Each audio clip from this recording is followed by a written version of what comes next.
ብራብም እጠግባለሁ ልኖር አንተ ጋር አይኖረኝም ይኖረኛል ልኖር አንተ ጋር ባይሳካም ይሳካልኛል ልኖር አንተ ጋር እገፋም ክብሬ ነውና ልኖር አንተ ጋር ማለቅስም ክብሬ ነዋ ልኖር አንተ ጋር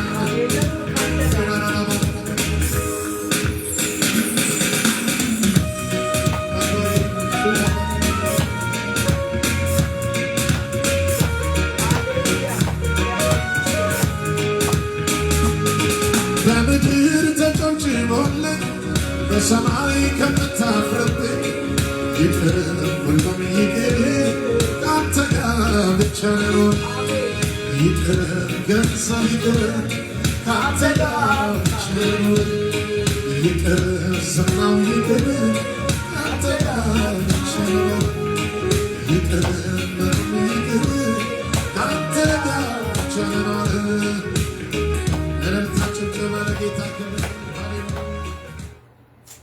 ሃሌሉያ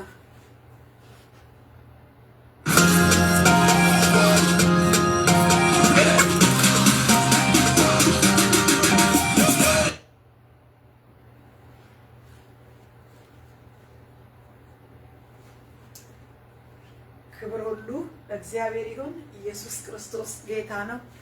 ጌታን እናመሰግናለን ወገኖች። በነገር ሁሉ እግዚአብሔር ይባረክ። ሃሌሉያ ኢየሱስ ክርስቶስ ጌታ ነው። ሰላም ሰላም ለእናንተ ይሁን ቅዱሳን ወገኖቻችን፣ ቤተሰቦቻችን፣ በተለያየ በዓለም ዙሪያ የምትኖሩ ወገኖቻችን ሰላምታችን ወደ እናንተ ይድረስ። በጌታ በኢየሱስ ክርስቶስ ስም ሰላም ለእናንተ ይሁን ትላለች ፋሪስ ኢን ክራይስት ኢቫንጀሊካል ቸርች። ክብር ለመንፈስ ቅዱስ ይሁን። ኢየሱስ ክርስቶስ ጌታ ነው። ሰላማችን በክርስቶስ ኢየሱስ ስም ይድረሳችሁ ይብዛላችሁ ብለን በጌታ ስም እናውጃለን። ሰላም በክርስቶስ ኢየሱስ በደም የተገኘ ሰላም፣ በምህረት የተገኘ ሰላም፣ ሁሉን የሚገዛ ሰላም፣ ሁሉን የሚችል ሰላም። አሜን። እሱ ከእርሱ የሆነው እውነተኛው ሰላም ልባችንን ይግዛ ይጠብቀን። እግዚአብሔር ይመስገን። ከእግዚአብሔር ቃል አነብና እጸልያለሁ።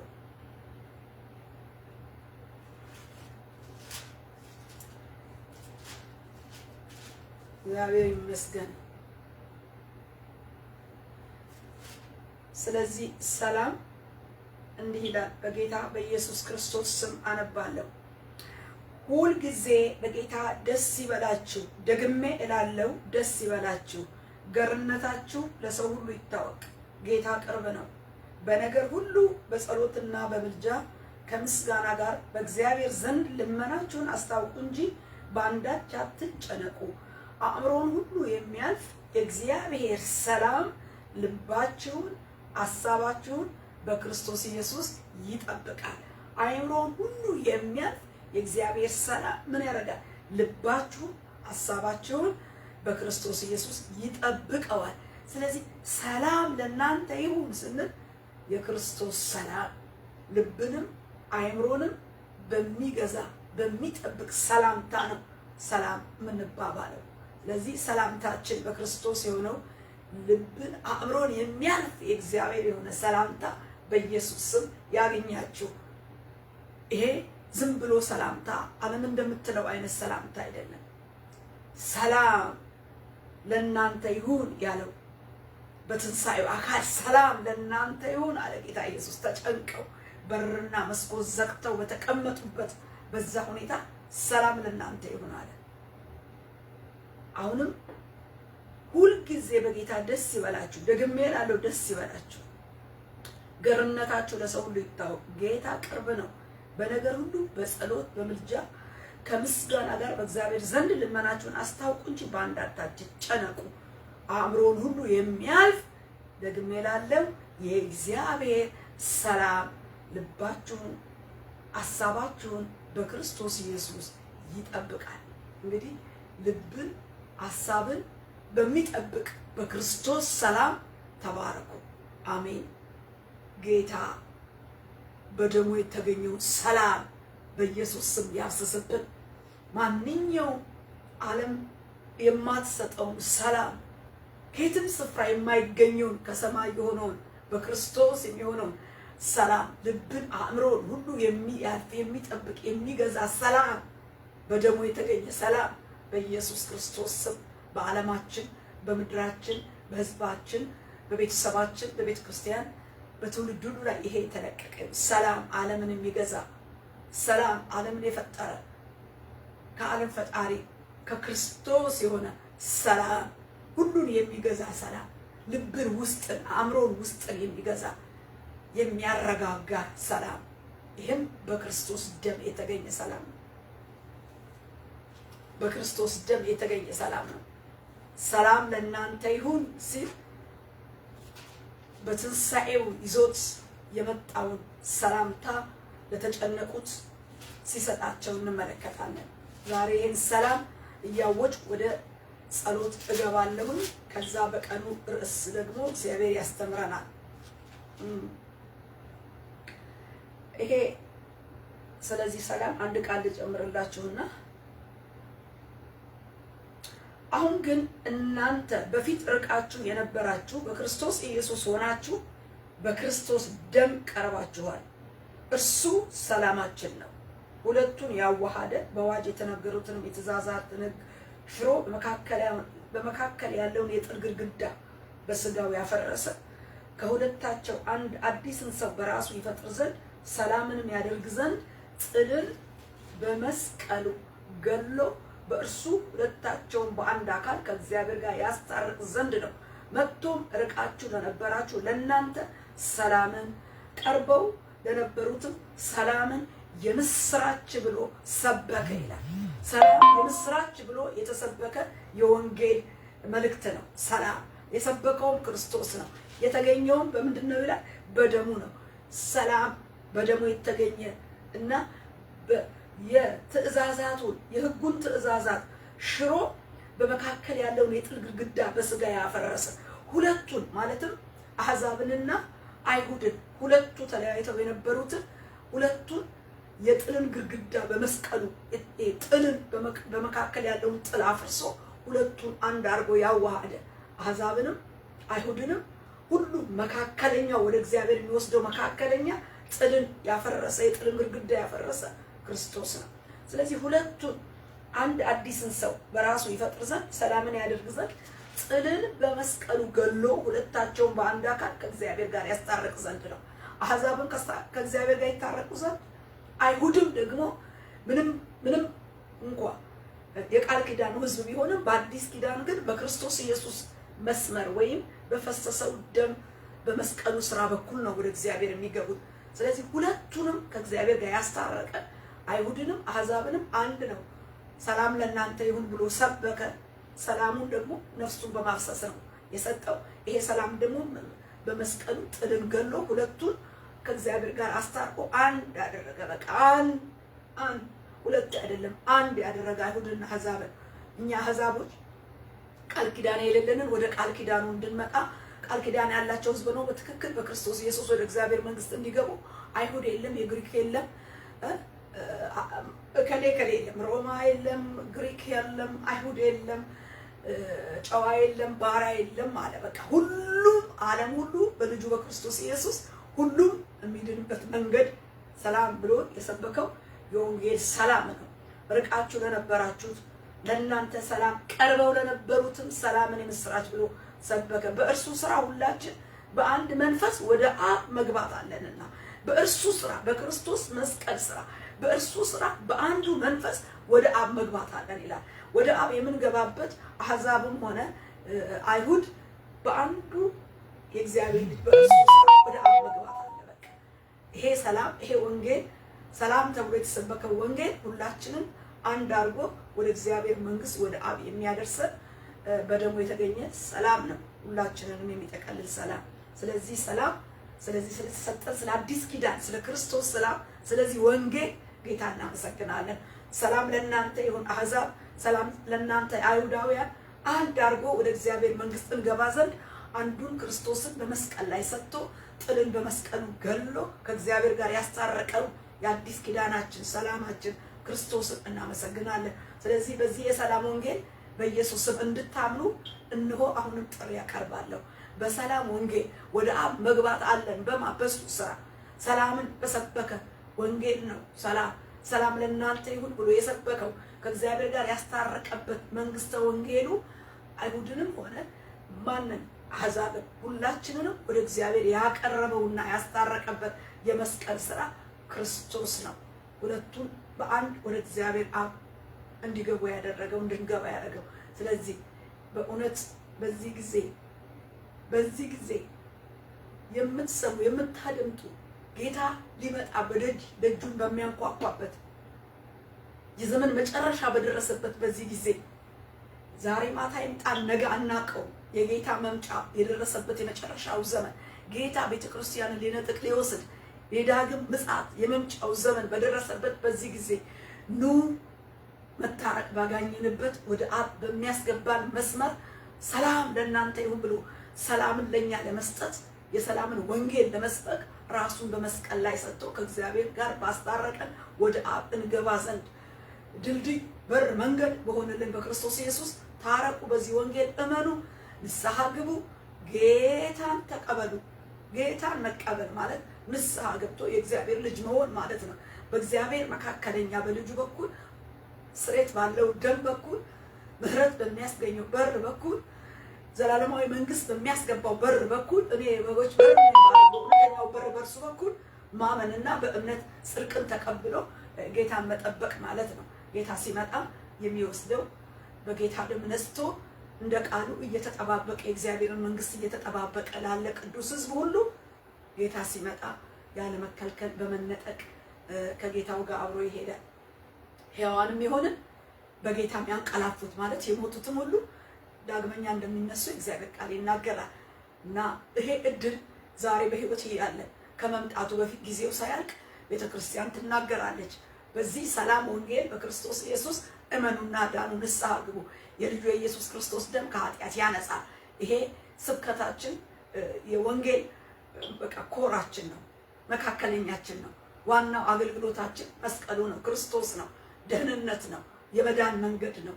ስብከታችን ክርስቶስን ማዕከለኛ ያደረገ ነው። እኛ ግን የተሰቀለውን ክርስቶስን እንሰብካለን። ለምን? ሰዎች በተሰበከው በክርስቶስ ኢየሱስ አምነው እንዲድኑ በመምጣቱ ጊዜ ሁሉ የክርስቶስ የእግዚአብሔር ልጆች ሆነው ጌታ እንዲቀበለን ሁላችን የእግዚአብሔር ልጆች እንድንሆን ዘንድ እግዚአብሔር ልጁን አንድያ ልጁን ለሁሉ ሰጥቷል። አምነን እንቀበል። የለም በቃ በሃይማኖት አንከፋፈልም፣ በቋንቋ በዘር በነገድ በሀገር አንከፋፈልም። ለዓለም ሁሉ የተሰጠው አንድያ ልጅ ኢየሱስ ነው። እሱ ኃጢአት የሌለበት ስለ ኃጢአታችን ኃጢአት ሆኖ ኃጢአት ያላወቀውን ስለኛ ኃጢአት አደረገው። እኛ እንድንዘን ኃጢአት ያላወቀው ስለኛ ኃጢአት በመስቀል ላይ የሁላችንን ኃጢአት ተሸክሞ በመስቀል ላይ ተመታ፣ በፍርድ ተወገደ። ፍርዳችንን ፍርዱ አድርጎ ክርስቶስ ኢየሱስ ራሱን ሰጠ። በዚህ እውነትና እምነት ስለሆነ ሞታችንን ዘላለማዊ የሆነውን የዘላለም ሞት የሆነውን ያንን ሞቱ ሽሮታልና በዚህ ቅዱስ ደም መንጻት አግኝተናልና የእግዚአብሔር ልጅ እንድንባል እድል ተሰጥቶናልና ወደ እግዚአብሔር መንግስት ከዛ ከጥፋት ከሲኦል ከገሃነም ፍርድ የምናመጥበት ከእግዚአብሔር ቁጣ የምንድንበት ቁጣው በልጁ ደም ላይ የፈሰሰና የበረደ በመሆኑ መጽሐፍ ቅዱስ ወንጌልን ስለሚነግረን ኑ እንላለን። በቃ ኑ፣ ይሄ የእውነት ቃል በእውነት ይብራልን፣ ሁላችንን አቅፎ ወደ መንግስቱ ወደ ዘላለም መንግስቱ ያስገባል። ስለዚህ ወራሽ በሚያደርገን በልጁ በኩል ጽድቃችን ስራችን የገሌ ልጆች መባላችን አይደለም። ወይም የኛ የግል ጽድቅ የለንም። ጽድቃችን ክርስቶስን በማመን ብቻ የሚገኝ ጽድቅ ነው፣ በሰራም አይደለም። በምንም አይነት ነገር ጽድቅ የለም። ጽድቅ አንድ ነው፣ ክርስቶስ ብቻ ነው በእግዚአብሔር ፊት ጻድቅ አድርጎ በሱ ስራ ያጸደቀን። ኑ ጽድቃችንን ክርስቶስን ልበሱት፣ እመኑ በወንጌል እውነት ሰላሙን የወንጌልን ሰላም ተቀበሉ ብዬ በዚህ እውነት ጀመርኩ። በጌታ በኢየሱስ ክርስቶስ ስም መንፈስ ቅዱስ በዚህ ሰላም በተባለው ወንጌል ያመንነውን እስከ መምጣቱ ቀን እድፋችንን ጉድፋችንን በመስታወት እንደሚያይ አንተ በቃል እያየን ይቅር በለን እያልን ንስሐ እየገባን እየተጠነቀቅን ጌታ እስከ መምጣት ቀን በጽድቅ እንኖርልህ ዘንድ እንደ ቃል እንወጣ እንደ ቃል እንገባ ዘንድ ጌታ የተሰጠንን ቅዱስ የወንጌል ቃልና ይሄን እድል በኢየሱስ ክርስቶስም ወደ እግዚአብሔር መንግስት የመግቢያ በራችን እድል ፈንታችን ሆነ የተሰጠን ጌታ ይህንን እውነት ስላበራህልን ይህን እውነት ስለገለጥክልን በዚህ እውነት መዳን ስለሆነልንና ስለተገናኘን ስላገኘን ስለተገናኘን እውነት በእውነት ስለበራልን ድንቅ መገለጥ ድንቅ እውቀት እናመሰግናለን።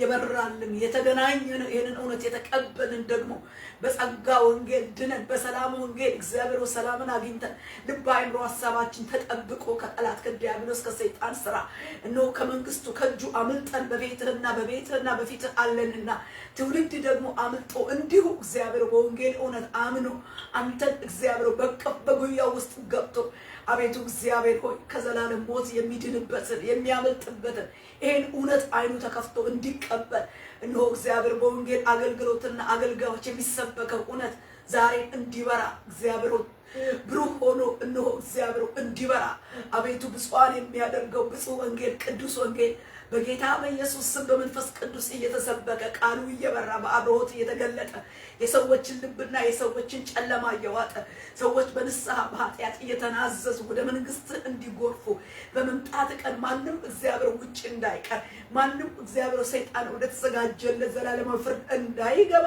ዛሬ በዛሬው ቀን እድሉ እያለ ህዝባችን ትውልዳችን በዚህ ወንጌል እንዲድን እውነትን እንዲገባው መጋረጃው በተቀደደበት በክርስቶስ ስጋ ሞት በፈሰሰው ደም በኩል የሰዎች አይምሮ እንዲከፈት የሰውን አይምሮ የዘጋ የሰውን ልብ የዘጋ በወንጌል ሰው አምኖ ዘላለማዊ ሕይወትና መንግስትን እንዳያገኝ እንዳይገባ በኃጢአትና በፍዘት በድንዛዜ የልብ ድንዛዜ የልብ ፍዛዜ የአይን ውርነት እግዚአብሔር የስጋ ስራ የዓለም ስራ የሰይጣን ስራ ክፋት ሁሉ በኢየሱስ ስም የታሰረ ይሁን። ከስጋ ለባሽ ከሰው ሁሉ ልብ ውስጥ ይሄ እግዚአብሔር ኮተት በኢየሱስ ስም እንዲወጣ ምሕረት እግዚአብሔር ትውልድን ወደ መንግስት እንዲያመጣ በኢየሱስ ክርስቶስ ስም መንግስተ ወንጌል በሙላትና በኃይል በዚህ መጨረሻ እየተሰበከ ትውልድን ወደ ራስ እንድትጠቀልል ከሰይጣን ጎራና መንገድ ላይ እንድታወጣው ከዘላለም ፍርድ ከኩነኔ ከቁጣ እንዲጠበቅ እንድታወጣው በተላከው ድነት መንግስት በወንጌል ቃል ድኖና አምኖ እንዲወጣ ይሄ ትውልድ በኢየሱስ ስም ላንተ አሳልፈን ሰጠን። አሁንም በዚህ ቀን እግዚአብሔር ሆይ ቃል አብሮት እንዲገለጥልን ቃል የሚለውን ብቻ ባሪያ እንድናገር አቤቱ አፌን ለቃል እንድከፍት አፌን ለቃል በመንፈስ እንድከፍት መንፈስ ቅዱስ በኢየሱስ ስም የቃሉ ደጅ እንዲከፈት ሰማይ እንዲከፈት መስመሩ በክርስቶስ ደም የተለቀቀ የተበረገደ ይሁን ዘንድ በእውነት መንፈስ በመንፈስ ቅዱስ ስልጣንን ኃይል እንዳደርግ አፌ በቃል መንፈስ እየተነዳ ነው ባሪያዎች እንደተነዱ በመንፈስ መነዳት እንዲሆንልኝ ቃሉን ገላጩ ምስጢር ገላጩ መንፈስ ቅዱስ እንድትገልጠው በሰው ልብ እንድታከብደው በጌታ በኢየሱስ ስም የሰማው እንዲጠነቀቅበት እነሆ እንዲነግድ እንዲያተርፍበት ለኔም በውስጤ እንዲቀር እንዳፈራ እግዚአብሔር ቃሉ ፍሬ እንዲያፈራ ስራውን እንዲሰራ በስም ስልጣን ጸለይኩኝ። ቃልህን ሊያቀልል የሚወጣ ሊቋቋም በራሱ መንገድ እንደ ጸጉር ሊሰነጥቅ የሚወጣ እግዚአብሔር ወደ ራሱ ሐሳብ ሊተረጉም የሚወጣ ቃልን የሚያቃልል ቃልን ነው በተፈታትኖት የሚፈታተን ዋጋ የሚያሳጣ የትኛውም አይነት የጨለማው ተግዳሮት በስም ስልጣን የታሰረ ይሁን። ቀደምኩ ኃይለኛውን በቃል አሰሩ። መንፈስ ቅዱስ ሰማያት ይከፈቱ በኢየሱስ ስም የልብ ሐሳብ በእውነት መንፈስ በቃል ውስጥ እንዲገለጥ እንዲቀርልኝ ትውልድም እንዲበላው እንዲጠጣው እንዲጠናቀቅበት እንዲከናወንበት በኢየሱስ ስም የቃሉን ገበታ ባርክልን። በደሙ ረጨው ሕያው የሆነው ቅዱሱ ደም በአይምሮ በልብ ላይ በቃሉ ገበታ በጸጋው ቅባት ሁሉ ላይ በኢየሱስ ስም ደሙን ረጨው። ይህ የኢየሱስ ክርስቶስ ደም እነሆ አካባቢውን በኢየሱስ ስም በደም ዋጀው። እነሆ ስፍራውን ሁኔታውን በክርስቶስ ቅዱስ ያው ደም ረጨው። ይህ የቃል ኪዳኑ የክርስቶስ ደም ነው። ይህ ደም እግዚአብሔር ሆይ በኢየሱስ ስም እንዲያነጻ ይህ ደም እግዚአብሔር ሆይ በደልን ኃጢአትን እርኩሰትን ገበታ የትኛውንም የጨለማ ስራ ሁሉ እግዚአብሔር ሆይ በኢየሱስ ክርስቶስ ስምና ስልጣን አፈረሰ። የጨለማውን ኪዳን በክርስቶስ የዘላለም ኪዳን ደም አፈረሰ። ጨለማውን በሚውጥ በብርሃነ መንግስት በወንጌል ቃል ስልጣን ሻረ። በዚህ ሰዓት ቃልህን እንዲለቀቅ መንፈስ ቅዱስ ጉልበት ቃልህን እንዲገልጠው ቃልህን እነሆ ወርቁ በኢየሱስ ስም የተገለጠ እንዲሆን የሚቋቋም የሚፈታተን ቃሉ እንዳይገለጥ የሚዋጋ መንፈስ ሁሉ በኢየሱስ ስም የታሰረ ይሁን። ባርክልን ሁሉ ለገናናው ስምህ ክብር ይሁን። አሜን። በኢየሱስ ስም ሰጣን። ሃሌሉያ። እግዚአብሔር የተመሰገነ ይሁን። እግዚአብሔር ትልቅ ነው ወገኖች። ዝም ብለን አንጮህም። ስሙ በተጠራበት በዛ አርነት አለ፣ አርነት አለ። አርነት ባለበት ደግሞ የእግዚአብሔር ነገር በመፈታት በመለቀቅ ይሄዳል። አይጨቆንም፣ አይያዝም።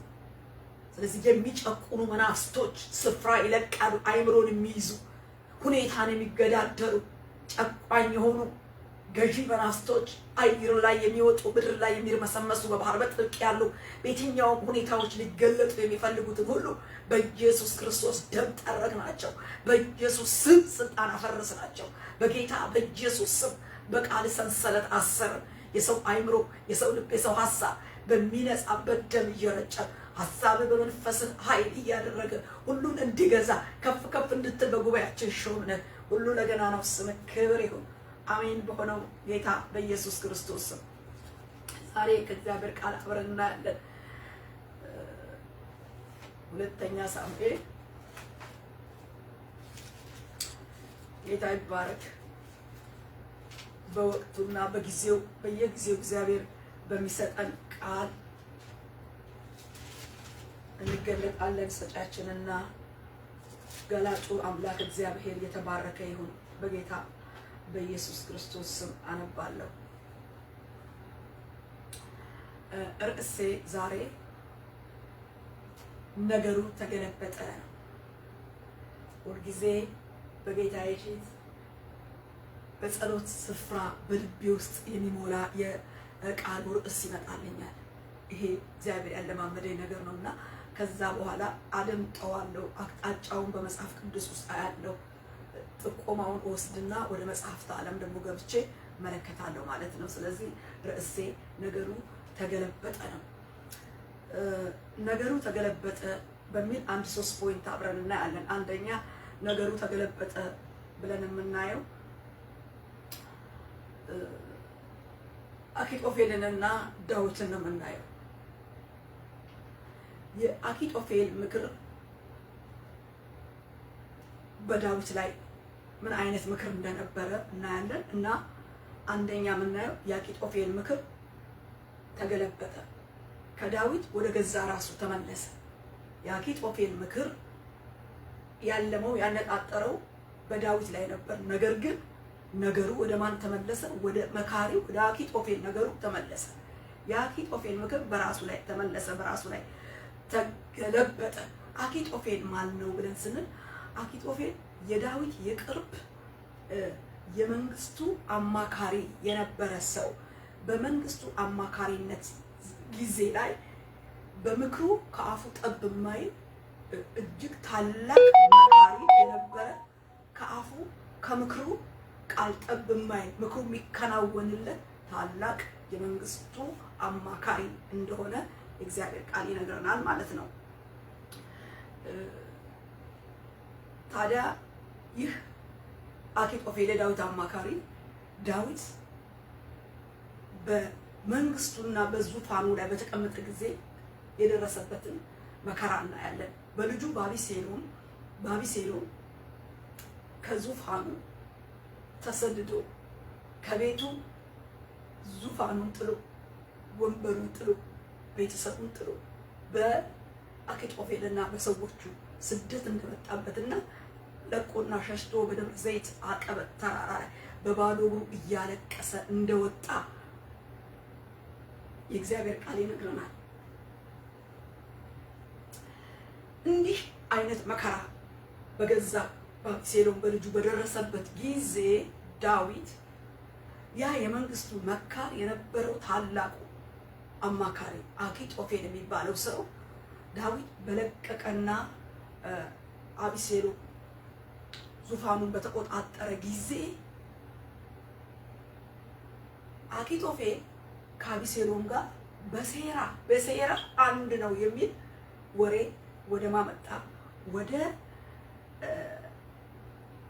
ዳዊት ጆሮ ሲገባ እንመለከታለን።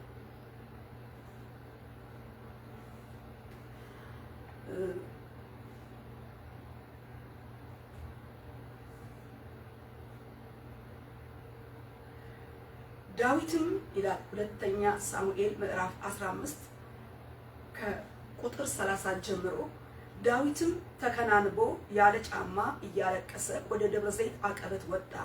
ከእርሱም ጋር የነበሩት ሕዝቡ ሁሉ ተከናንበው እያለቀሱ ወጡ። አኪጦፌል ከአቢሴሎም ጋር በሴራ አንድ ነው ብለው ለዳዊት ነገሩት። ዳዊትም አቤቱ የአኪጦፌልን ምክር ስንፍና አድርገህ እንድትለውጥ እለምንሃለሁ አለ ይላል። እንደምናውቀው ታሪኩን ስለምናውቀው ዳዊት በንግስናው ላይ እያለ በልጁ በአቢሴሎም መከራና ስደት በመጣበትና ዙፋኑን ለቆ ሸሽቶ በሄደበት ጊዜ በዛን ጊዜ የሱ መካር የነበረው የሱ ወዳጅ በጣም የቅርብ ወዳጅ የነበረው አኪጦፌል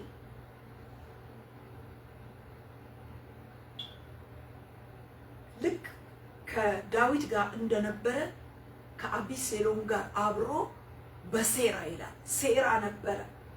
አቢሴሎም ሴራ ነበረ በአባቱ ላይ በሴራ አንድ ሆነ።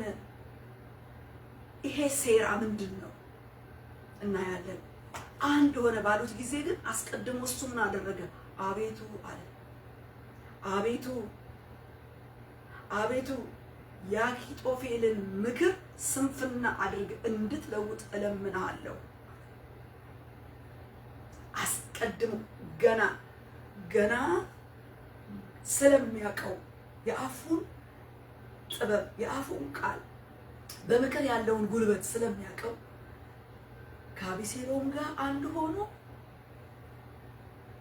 በሱ ዘመን በሱ ወንበር በሱ ጊዜ ከጎኑ የቅርብ ወዳጅ ሆኖ ምን ያህል ጉልበቱን ስለሚያውቀው በምክር በቅርብ ስለሚያውቀው ይሄ ጉዳይ በጣም አሳዝነው ዳዊትን እጁን ወደ እግዚአብሔር አነሳ። አቤቱ አለ። አቤቱ አሁን ከአቢሴሎም ይልቅ የአኪጦፌል ምክር በቃ አስፈራው። ስለዚህ አቤት አለ። ወደ እግዚአብሔር ዙፋን እጁን አነሳ። የአኪጦፌልን ምክር ምን አድርግልኝ? ስንፍና አድርገህ ለውጥልኝ አለ። እንዲህ ብሎ ከጸለየ በኋላ አኪጦፌል ከአቢሴሎም ጋር ምክር ጀመረ፣ ሴራ ጀመረ። ሴራውን ማንበብ እንችላለን።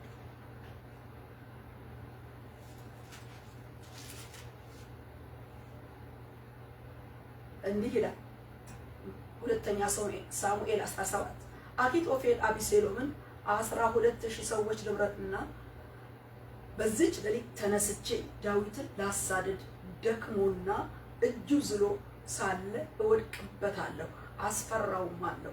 ከሱም ጋር ያለ ሕዝብ ሁሉ ይሸሻል። ንጉሱንም ብቻውን እመተዋለሁ። ሙሽራ ወደ ባሏ እንደምትመለስ ሕዝቡን ሁሉ ወደ አንተ እመልሰዋለሁ። ሕዝቡ ሁሉ ደህና ይሆናል። የምትፈልገው አንድ ሰው ብቻ ነው። ነገሩ አቢሴሎምንና የእስራኤል ሽማግሌዎች ሁሉ ደስ አሰኘ ይላል። ይሄን ምክር መከረ። ሙሽራ ወደ ባሏው ሕዝቡን ይዛ አጃቢዎቿን ይዛ ሚዜዎቿን ይዛ ምልስ ብላ ወደ ባሏ ቤት እንደምትገባ ሕዝቡን ከሱ ዘንድ ምን አደርጋለሁ? እመልሰዋለሁ። መልሼ ወደ አንተ አመጣዋለሁ። እሱን አይደለም እሱን እመጣዋለሁ።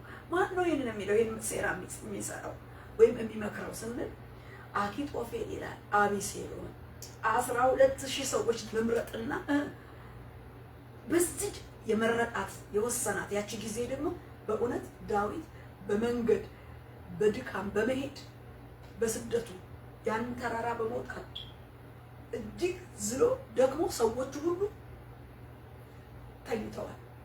እሱም ያለው ምንድነው? በደከሙበት በድካማቸው ሰዓት ዙፋን ለቆ ጥቂት ሰዎች አብረውት ይሆን እየደከመ እየሄደ ባለበት እየሸሸ ባለበት ጊዜ እየሸሸ ከቢቱ እየሸሸ እያመለጠ ባለበት ጊዜ የሱ የቅርብ ሰው የሆነው አማካሪ አብሮ ከሱ ጋር ሆኖ 12,000 ሰዎች መርጬ ምን አለ?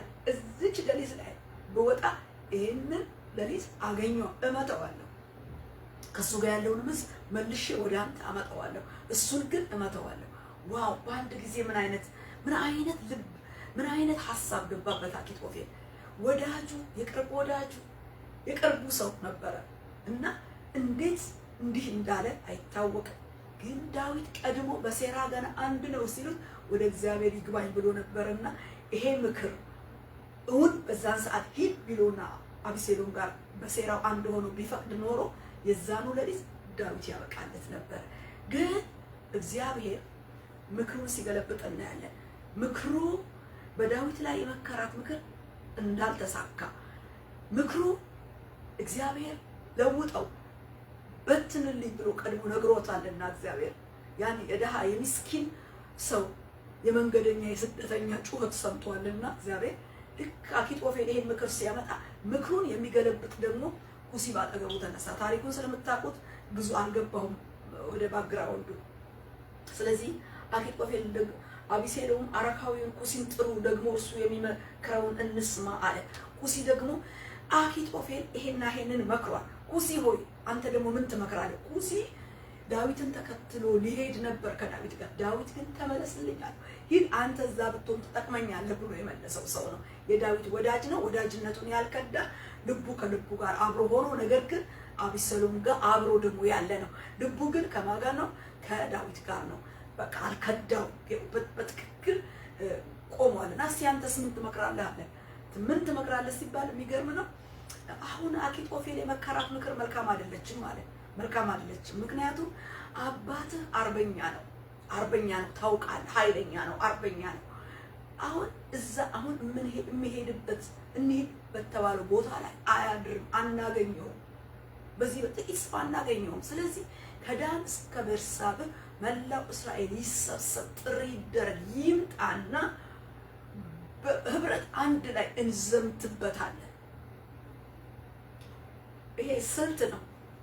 እግዚአብሔር በኩሲ በኩል ሊያስመልጠው ያወጣው ሐሳብ ነው እና አባትህ እንዲህ ያለው አኪጦፌል በዚህ ጊዜ የመከራት ምክር መልካም አይደለችም አለው። ኩሲ ደግሞ አለ ግልገሎቿ በዱር በተነጠቁ ጊዜ ድብ መራራ እንደሆነች በልባቸው መራሮች እጅግም ኃያላን መሆናቸውን አባትህንና ሰዎቹን ታውቃለህ። አባትህ አርበኛ ነው፣ ከሕዝብም ጋር አያድርም። አሁንም ምናልባት በአንድ ጉድጓድ ውስጥ በማናቸው ስፍራ ተሸሽጎ ይሆናል። በመጀመሪያ ከነሱ አያሌዎች ቢወድቁ የሚሰማው ሁሉ አብሴሎምን የተከተለው ተመታ ይላል። እስራኤል ሁሉ አባትህ ኃያል እንደሆነ ከሱም ጋር ያሉት ሰዎች ጽኑዓን እንደሆኑ ያውቃልና ጽኑ ልብም እንዳንበሳ ልብ የሆነው ፈጽሞ ይቀልጣል። ነገር ግን የምመክርህ ይሄ ነው፣ ከዳን እስከ ቤርሳቤህ ያለ እስራኤል ሁሉ በብዛቱ እንደ ባህር አሸዋ ሆኖ ወደ አንድ ይሰብሰብ። አንተም በመካከላቸው ወደ ሰልፍ ውጣ፣ እርሱንም ወደምናገኝበት ወደ አንድ ስፍራ እንደርስበታለን፣ ጠል በምድር ላይ እንደሚወድቅ እንወርድበታለን እያለ እንዲህ አይነት ምክር ሲያመጣ እናያለን። የሚመክረው ዳዊትን ጋብ ሰጥቶ ለማስመለጥ ነው። ይሄን ብሎ ሲመክር የመላው እስራኤል ሁሉ ከአኪጦፌል ይልቅ አሁን ኩሲ የመከራት ሐሳብ መልካም ይቻላል። ሁሉ የአኪጦፌልን ምክር ውድቅ አረጉት። የማን ምክር ተቀበሉ? የኩሲን ምክር ተቀበሉ።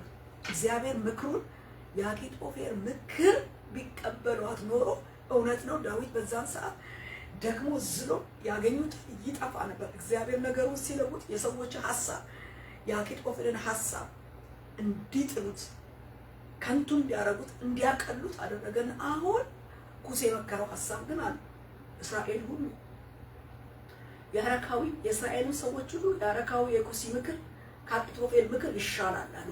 እግዚአብሔርም በአቢሴሎም ላይ ክፉ ያመጣ ዘንድ እግዚአብሔር መልካሚቱን የአኪጦፌልን ምክር እንዲበትን አዘዘ።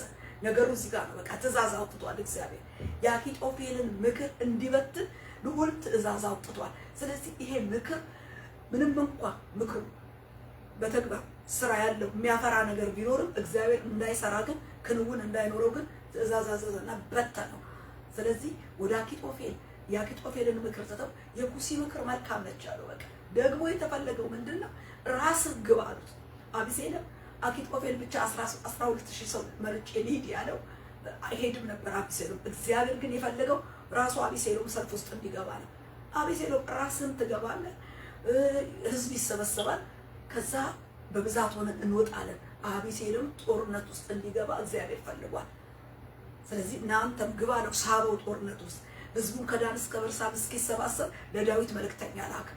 ዳዊት አለ ፈጥነህ ተሻገር አለው። ፈጥነህ ብሎ መልእክተኞች እንደላከበት ይናገራል። ኩሲም ለካህናቱና ለሳዶቅና ለአብያታር አኪጦፌል ለአቢሰሎም ለእስራኤል ሽማግሌዎች እንዲና እንዲህ መክሯል። እኔ ግን እንዲና እንዲህ መክሬአለሁ። አሁን እንግዲህ ንጉሱና ከሱ ጋር ያለው ህዝብ ሁሉ እንዳይዋጡ ፈጥናችሁ ሳትዘግይ ተሻገር እንጂ በዚህች ሌሊት በምድረ በዳ መሻገሪያ አትደር ብላችሁ ለዳዊት ንገሩት አላቸው። በጎን ላከ፣ መልእክተኛ ላከ።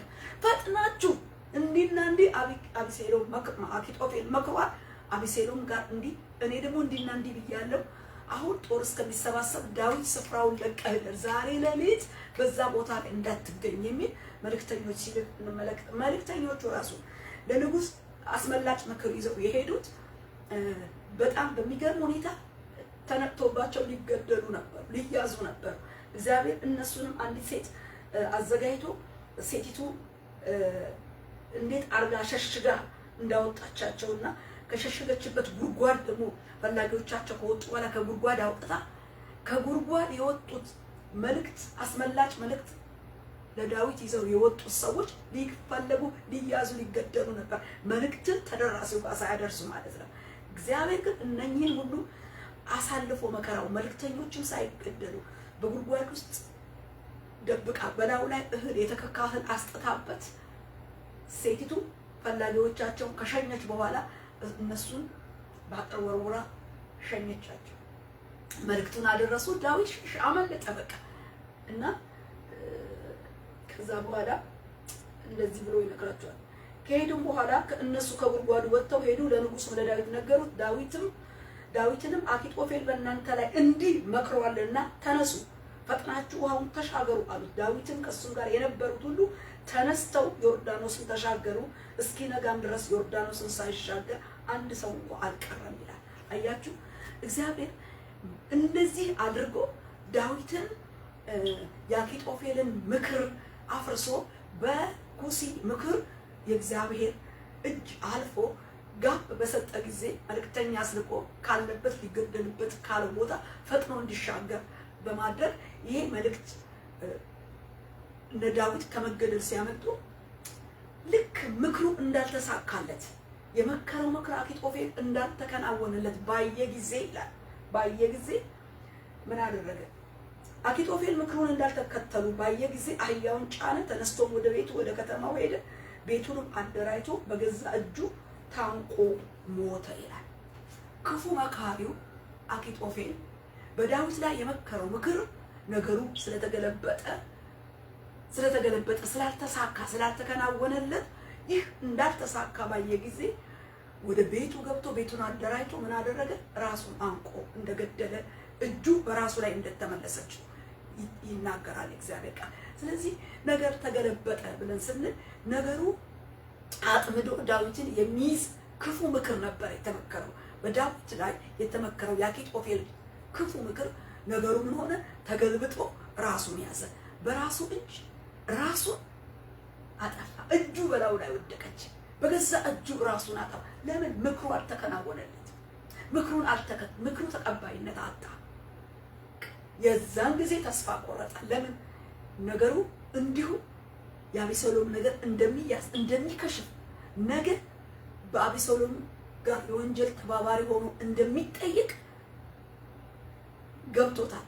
ከዳዊት ጋር እንደው አብቅቶለታል፣ አብቅቷል። ለምን? ይሄ ወንጀሉ ነገ ይታወቃል። ስለዚህ ወዲያውኑ ምክሩ እንዳልተሳካ ሳይ እጁ በራሱ ላይ እንደተመለሰች ይናገራል። ስለዚህ ነገሩ ምን ሆነ? ተገለበጠ። ከዙፋኑ ወርዶ እየተሰደደ በአኪጦፌል ሴራ ሊጠፋ ምክር የተመከረበት ዳዊት ቀድሞ የአጥፊውና የአኪጦፌል ምክር እንዲበተን እንዲለወጥ ወደ እግዚአብሔር ምን ብሏል? ጮሆ ነበር። እግዚአብሔር ምን ብሎታል? ሰማው። ነገሩ ተገለበጠ፣ ነገሩ ተለወጠ። ከዳዊት ወደ ክፉ መካሪ ወደ አኪጦፌል ነገሩ ተገለበጠ። የገዛ እጁ በገዛ ራሱ ላይ ምን ሆነ? ወደቀ። እንዴት ነው ታዲያ ነገሩ የተገለበጠው ብለን ስንል ነገሩ ተገለበጠ። እንዴት ነገሩ ተገለበጠ ይላል በርዕስ ላይ። እንዴት ነገሩ ተገለበጠ? ይሄ ነገር እንዲገለበጥ፣ ይሄ ክፉ ምክር እንዲገለበጥ ከዳዊት ወደ አኪጦፌል ወደ ራሱ ወደ መካሪው ወደ ክፉ መካሪው ወደ ራሱ ነገሩ እንዲመለስ ምክሩን በዳዊት ላይ ሴራውን ከአቢሰሎም ጋር አንድ ናቸው የሚለውን ሴራ በሰማ ጊዜ ዳዊት የወሰደው ሌላ እርምጃ የለም። ዳዊት የእግዚአብሔር ሰው ነው። ወደ እግዚአብሔር ዙፋን እጁን ነው ያነሳው። እጁን ወደ ዙፋኑ አንስቶ ይሄ የአኪጦፌል ምክር ስንፍና ሆኖ እንዲለወጥ እለምንሃለሁ አለው። በስደት ስፍራው በተንከራተተበት ዙፋን ለቆ ንጉሥ ባዶ እግሩን እየተንከራተተበት በዛን ሰዓት ላይ እጁን ወደ እግዚአብሔር አቤቱ አለ። በቃ አቤት አለ። ወደ እግዚአብሔር ዙፋን እጁን አነሳ። እግዚአብሔር ሰማው። ስለዚህ ነው ጣልቃ ገብቶ የአኪጦፌል ምክር መልካም ሆና ሳለ የሚገርም መልካም ነች ይላል። እንዲህ ይላል 17 ቁጥር 14 ላይ የእስራኤል ሰዎች ሁሉ የአረካዊ የኩሲ ምክር ከአኪጦፌል ምክር ይሻላል አሉ። እግዚአብሔርም በአቢሰሎም ላይ ክፉ ያመጣ ዘንድ እግዚአብሔር መልካሚቱን የአኪጦፌልን ምክር እንዲበተን አዘዘ ይላል። በዚህ ጉዳይ ላይ እግዚአብሔር በአኪጦፌልም ላይ ሊወጣ ፈልጓል፣ በአቢሰሎምም ላይ ሊወጣ ፈልጓል። አኪጦፌል በራሱ ላይ እጁን ጫነ። አቢሰሎም ደግሞ በሰልፉ አብሮ ከዳን እስከ ቤርሳቤህ ከተሰበሰበው ጦር ጋር አብረው እንደገጠሙ ሰልፍ ሜዳ እንደወጡ በምዕራፍ 18 ስትመለከቱ ህዝቡን በእስራኤል ላይ ወደ ሰልፍ ወጣ። ሰልፉም በኤፍሬም ዱር ውስጥ ሆነ ይላል። ሰልፍ ሆነ። በጣም የሚገርም ነው። ሰልፍ ሆነ። ንግስናው የዳዊት ነው። አሳዳጁ አቢሰሎም ልጁ ነው። ህዝቡ ጋር አብሮ ነው የወጣው። የሚገርም አይነት ሰልፍ በዱር ሜዳ በኤፍሬም ዱር ሜዳ ላይ ሰልፍ ሆነ። በጣም ከባድ ሰልፍ ሆነ እና በዚያን ጊዜ ሰይፍ ከዋጣው ይልቅ ዱር የዋጣው በዛ ይላል። እግዚአብሔር እንደተዋጋ ቃሉ ይናገራል። እግዚአብሔር እንደተዋጋ አቢሰሎምን በበቅሎ ሽምጥ ሲገሰግስ ሲጋልብ ዛፍ አንገቱን አንጠልጥላ ስትይዘው በቅሎ መቀመጫው ሰረገላው ጥሎት ሄደ። በቅሎ የተቀመጠበት በቅሎ ጥሎት ዛፍ ላይ አንጠልጥሎት ሄደ። ዱር ነው የተዋጋው። ዱር ተዋግቷል። ዱር ውጦታል። የአቢሰሎምን ሰራዊት ዱር ውጦታል። እግዚአብሔር ተዋጊ ስሙም እግዚአብሔር ነው ይላልና ቃሉ። ብዙ እንዲህ ነው የሚለው። አንድ ሰውም አይቶ እነሆ አቢሰሎም በትልቅ ዛፍ ላይ ተንጠልጥሎ አየው ብሎ ለኢዮአብ ነገረው ይላል። ኢዮአብም ለነገረው ሰው እነሆ ካየኸው ለምን ወደ ምድር አልመታኸውም አለው። ከዛ በኋላ ራሱ ኢዮአብ መጥቶ ሲመታውና ሲወድቅ እንመለከታለን። ሰልፉ ሲበተን እንመለከታለን። ድል ሲነሳ እንመለከታለን። አቢሰሎምም በዛ ጦርነት ውስጥ ሲመታ ጦሩ ሲሸነፍ እና ሲረታ ሲያበቃና ሲበተን ሲጠናቀቅ እንመለከታለን። እግዚአብሔር ይመስገን። ስለዚህ ምንድነው እዚህ ውስጥ የምናየው? ዛሬ ጠላት ምን መከረብሽ? ምን መከረብህ? ምን መከረብሽ? ቤተክርስቲያን ምን መከረብህ? አንተ ወንድሜ ምን ሰማህ? ዳዊት ሰማ። አኪጦፌል ከአቢሰሎም ጋር በሴራ አንድ ነው የሚል ነገር ነው የሰማው። ምን ክፉ ነገር ሰምታችኋል? ምን ነገር ተመክሮብሻል? ምን ክፉ ምክር ሰምታችኋል? የሚያስደነግጥ ክፉ ነገር። እንግዲህ ለእግዚአብሔር ሕዝብ ዋስትናው እግዚአብሔር ነው። ዛሬ ከጨለማው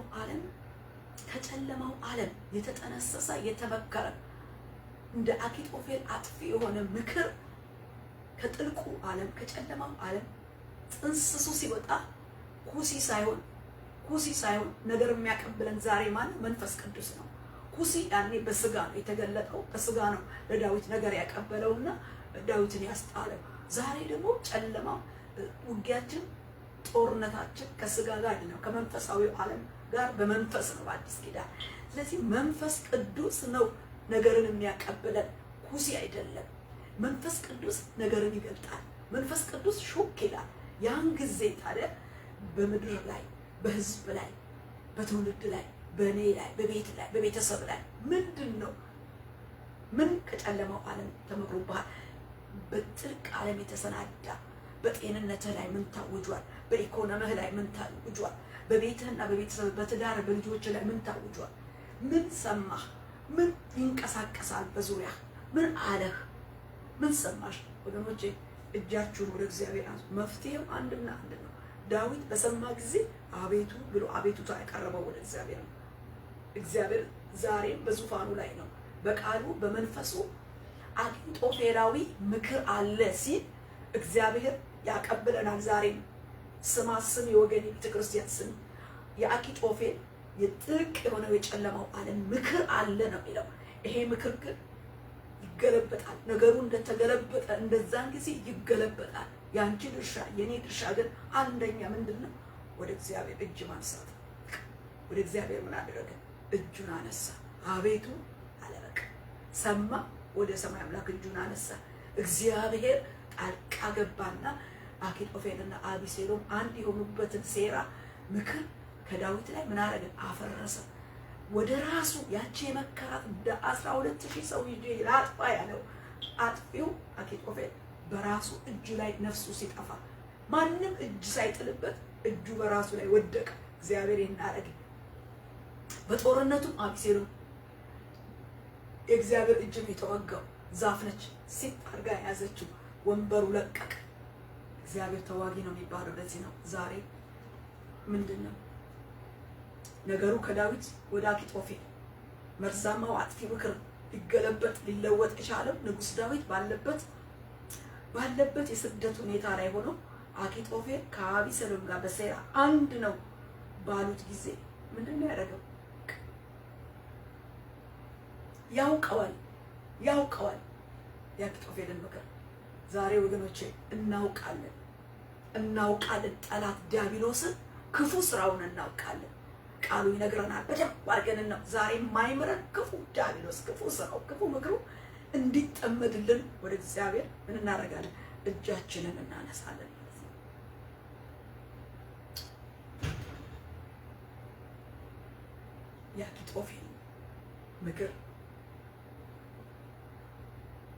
የአኪጦፌል ምክር ውድቅ ሆነ፣ ተቀባይነት አጣ። እግዚአብሔር ዛሬ የጨለማውን ዓለም ጥልቅ ምክር ወደ ገሃድ አምጥቶ ስራውን እንዳያከናውን ክርስቶስ ነፍሱ ተከናወነበት በመስቀሉ ስራ ነገሩን ገለበጠ። አቤቱ ብለን ዛሬ በዘመኗ ቤተክርስቲያን በእኔና በእናንተ ላይ በሀገር በምድር በህዝብ ላይ በዓለም ላይ ጠላት በዚህ ዘመን ላይ የመከረው አኪጦፌላዊ ምክር በኢየሱስ ክርስቶስ ስም እጆችን ወደ ሰማይ አምላክ እንደ ዳዊት አነሳው። በኢየሱስ ስም የተገለበጠ ይሁን። ምክሩ ውድቅ ይሁን ብለን በኢየሱስ ስም ጸለይ። ምክሩ ስንፍና ሆኖ እንዲገለጥ ጸለይ፣ እንዲለወጥ ጸለይ። ምክሩ እግዚአብሔር እንዲበትነው ትእዛዝ እንዲያወጣበት ጸለይ። እግዚአብሔር ትእዛዝ ነው ያወጣው እንዲበተን። በቃ መንገድ አበጀ። በቃ ሁሴን መንገድ አረገ። ዛሬ የነገረን መንፈስ ቅዱስ ነው የሚያወራን፣ ቃሉና መንፈሱ ነው። እኛም ደግሞ ወደ አወራን አምላክ ወደ እግዚአብሔር እጆቻችንን አነሳን። ነገር ወደሚገለብጥ ነገሩ ተገለበጠ ብሎ አውጆታል። ተስማምተን የአኪጦፌልን ምክር ወደ ራሱ ነገሩ ይገለበጥን፣ ራሱን እንዲይዝ ወጥመዱ ራሱን እንዲይዝ ወደ ራሱ ነገርን ምን አረግን? ገለበጥን። አኪጦፌላዊ ምክር እግዚአብሔር የዳዊትን ጸሎት ሰምቷል። አሳዳጅ ሆኖ የመጣበትን አቢሴሎምና በሴራ አንድ የሆነውን አኪጦፌልን አይቶታል። የዳዊትንም ጸሎት ሰምቶታል።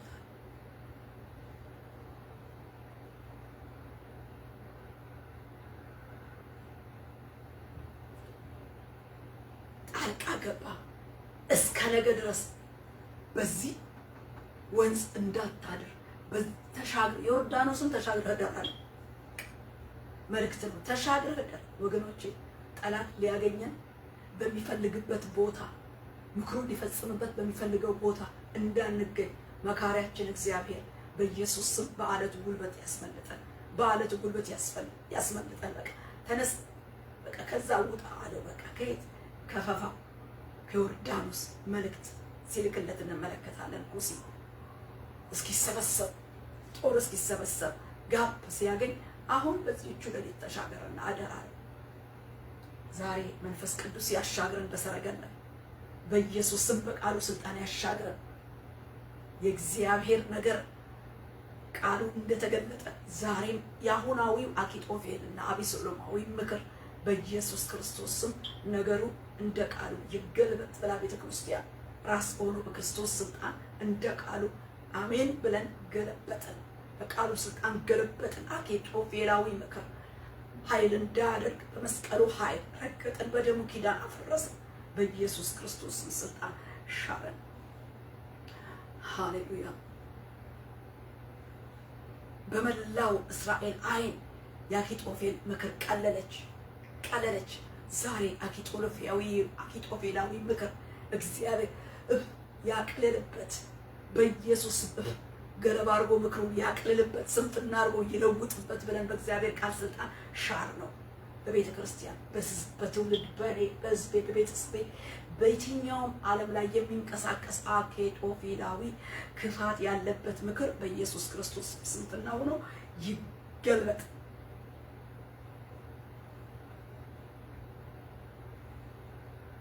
ከኛ ወደ ጠላታችን ምክሩ ይገልበጥ ብለን በቃል ስልጣን ምን ብለናል? አዝዘናል።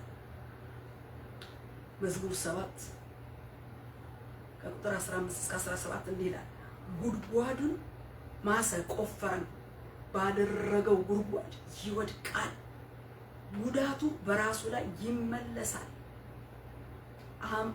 አመፃው በአናቱ ላይ ትወርዳለች ይላል እግዚአብሔር ቃል። ጉድጓድን የሚምስ ይወድቅበታል ይላል። ጉድጓድን ማሰ ቆፈረም፣ ባደረገው ጉድጓድ ይወድቃል፣ ጉዳቱ በራሱ ላይ ይመለሳል። የአኪጦፌል ጉዳት በራሱ ላይ ነው የተመለሰው። አቤሴሎም እንዲሁ ጉዳቱ በራሱ ላይ፣ ያኛው እጁን ወደ እግዚአብሔር እየዘረጋ ባለበት ቦታ እጁን ወደዛ እያነሳ ህዝቡንም ወደ ላይ እያለ ራሱን እያለ ለተመከረበት ምክር ሁሉ ሲያስመልጠው እናያለን። ነገሩ ሲገለበጥ ሲለወጥ እንዲበተን እግዚአብሔር ትእዛዝ ሲያወጣበት እናያለን። ስለዚህ ነገሩ ምን ሆነ? ተገለበጠ። ከየት ወዴት? ከዳዊት ወደ መካሪ፣ ወደ ክፉ መካሪ፣ ወደ አኪጦፌል ነገሩ ተመለሰ። ዛሬ ጠላት በእኛ ላይ ያወጣው የመከረው ምክር በኢየሱስ ስም ከኛ ወደሱ ይመለስ። በኢየሱስ ክርስቶስ ስም ቃሉን እግዚአብሔር ያጽና። እንዴት ተገለበጠ? እንዴት ነገሩ ተገለበጠ? ዳዊት ወደ እግዚአብሔር አቤቱ ብሎ እጁን ወደ ሰማይ አምላክ ነው እንጂ የዘረጋው ሌላ ስልት አላመጣም። ስለዚህ ዛሬ በሰማነው ቃል እጃችንን ወደ እግዚአብሔር ቃል አነሳን።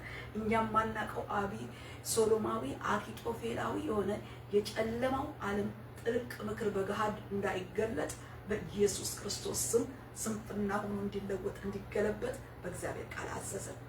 ኦኬ፣ ወደ ሁለተኛ ልሄድ። ሁለተኛ ነገሩ ተገለበጠ። ከየት ወዴት ተገለበጠ? እንዴትስ ተገለበጠ? ሁለተኛ ነጥቤ ደግሞ ሳነሳ ነገሩ ከመርዶክዮስና ከመላው አይሁድ ሕዝብ ሁሉ የተመከረው ምክር ወደ ራሱ ተመለሰ። ማለትም ፉሪም ሆነ። ፉር ተብሎ የታወጀው አይሁድን አጥፋ ደምስስ ብሎ ሃማ ያወጀው አዋጅ በጀት የወጣለት ከንጉስ ትእዛዝ የወጣበት ደብዳቤ የተጻፈበት በ127 ሀገር የተበተነ ደብዳቤ ኦልሬዲ ያለቀ አይሁድ እንዲጠፉ 127 ሀገሮች ደብዳቤ ተጽፎ ከንጉስ ማህተም ታትሟል። ያን ስራ የሚያስፈጽም በጀት ወጥቷል። የሚገርም ነው። መጽሐፍ አስቴርን ስትመለከቱት አልቋል። ለራሱ ለመርዶክዮስ ደግሞ እንዲሰቀል መርዶክዮስ ደግሞ በመጀመሪያ እንዲሰቀል በር ላይ የወደቀ አይሁዳዊ መርዶክዮስ መስቀያ ቁመቱ 50 ክንድ የሆነ ግንድ ተዘጋጅቶለታል። በዛ ሌሊት መርዶክዮስ ሊሰቀል ነው። አልቋል። በዚህ መጨረሻ ሁኔታ ላይ ግን ወዮታ ነበረ። መርዶክዮስ በጣም እጅግ መራራ ሐዘን ነበረ። ጨርቁን ቀዶ ማቅ ለብሶ ነበረ። በሱሳ ያሉ አይሁዳውያን ይላቀሱ ነበረ። ንግስቲቱ አስቴር በንጉሱ አርጤክስ ፊት ገብታ ነበረ፣ ቆማ ነበረ። ህይወቴ በልመናዬ ህዝቤ በመሻቴ ይሰጠኝ። ህይወትሽን የነካ ማን ነው?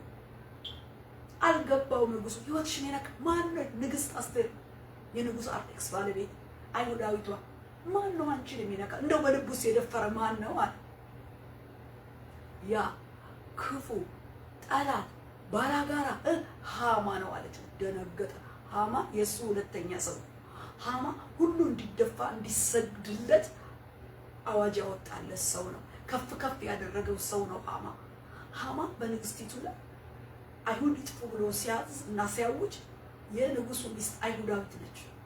እንድትጠፋ ንጉሱን ማኗ አስነክቶ ማህተም አስመትቶባታል። ትጥፋ የሚል የገዛ ባሏ ፌርማ በቃ ቀለበቱን አውጥቷል፣ መጥቶታል። አላወቀም። ሳያስተውል ይሄንን አስደርጎታል።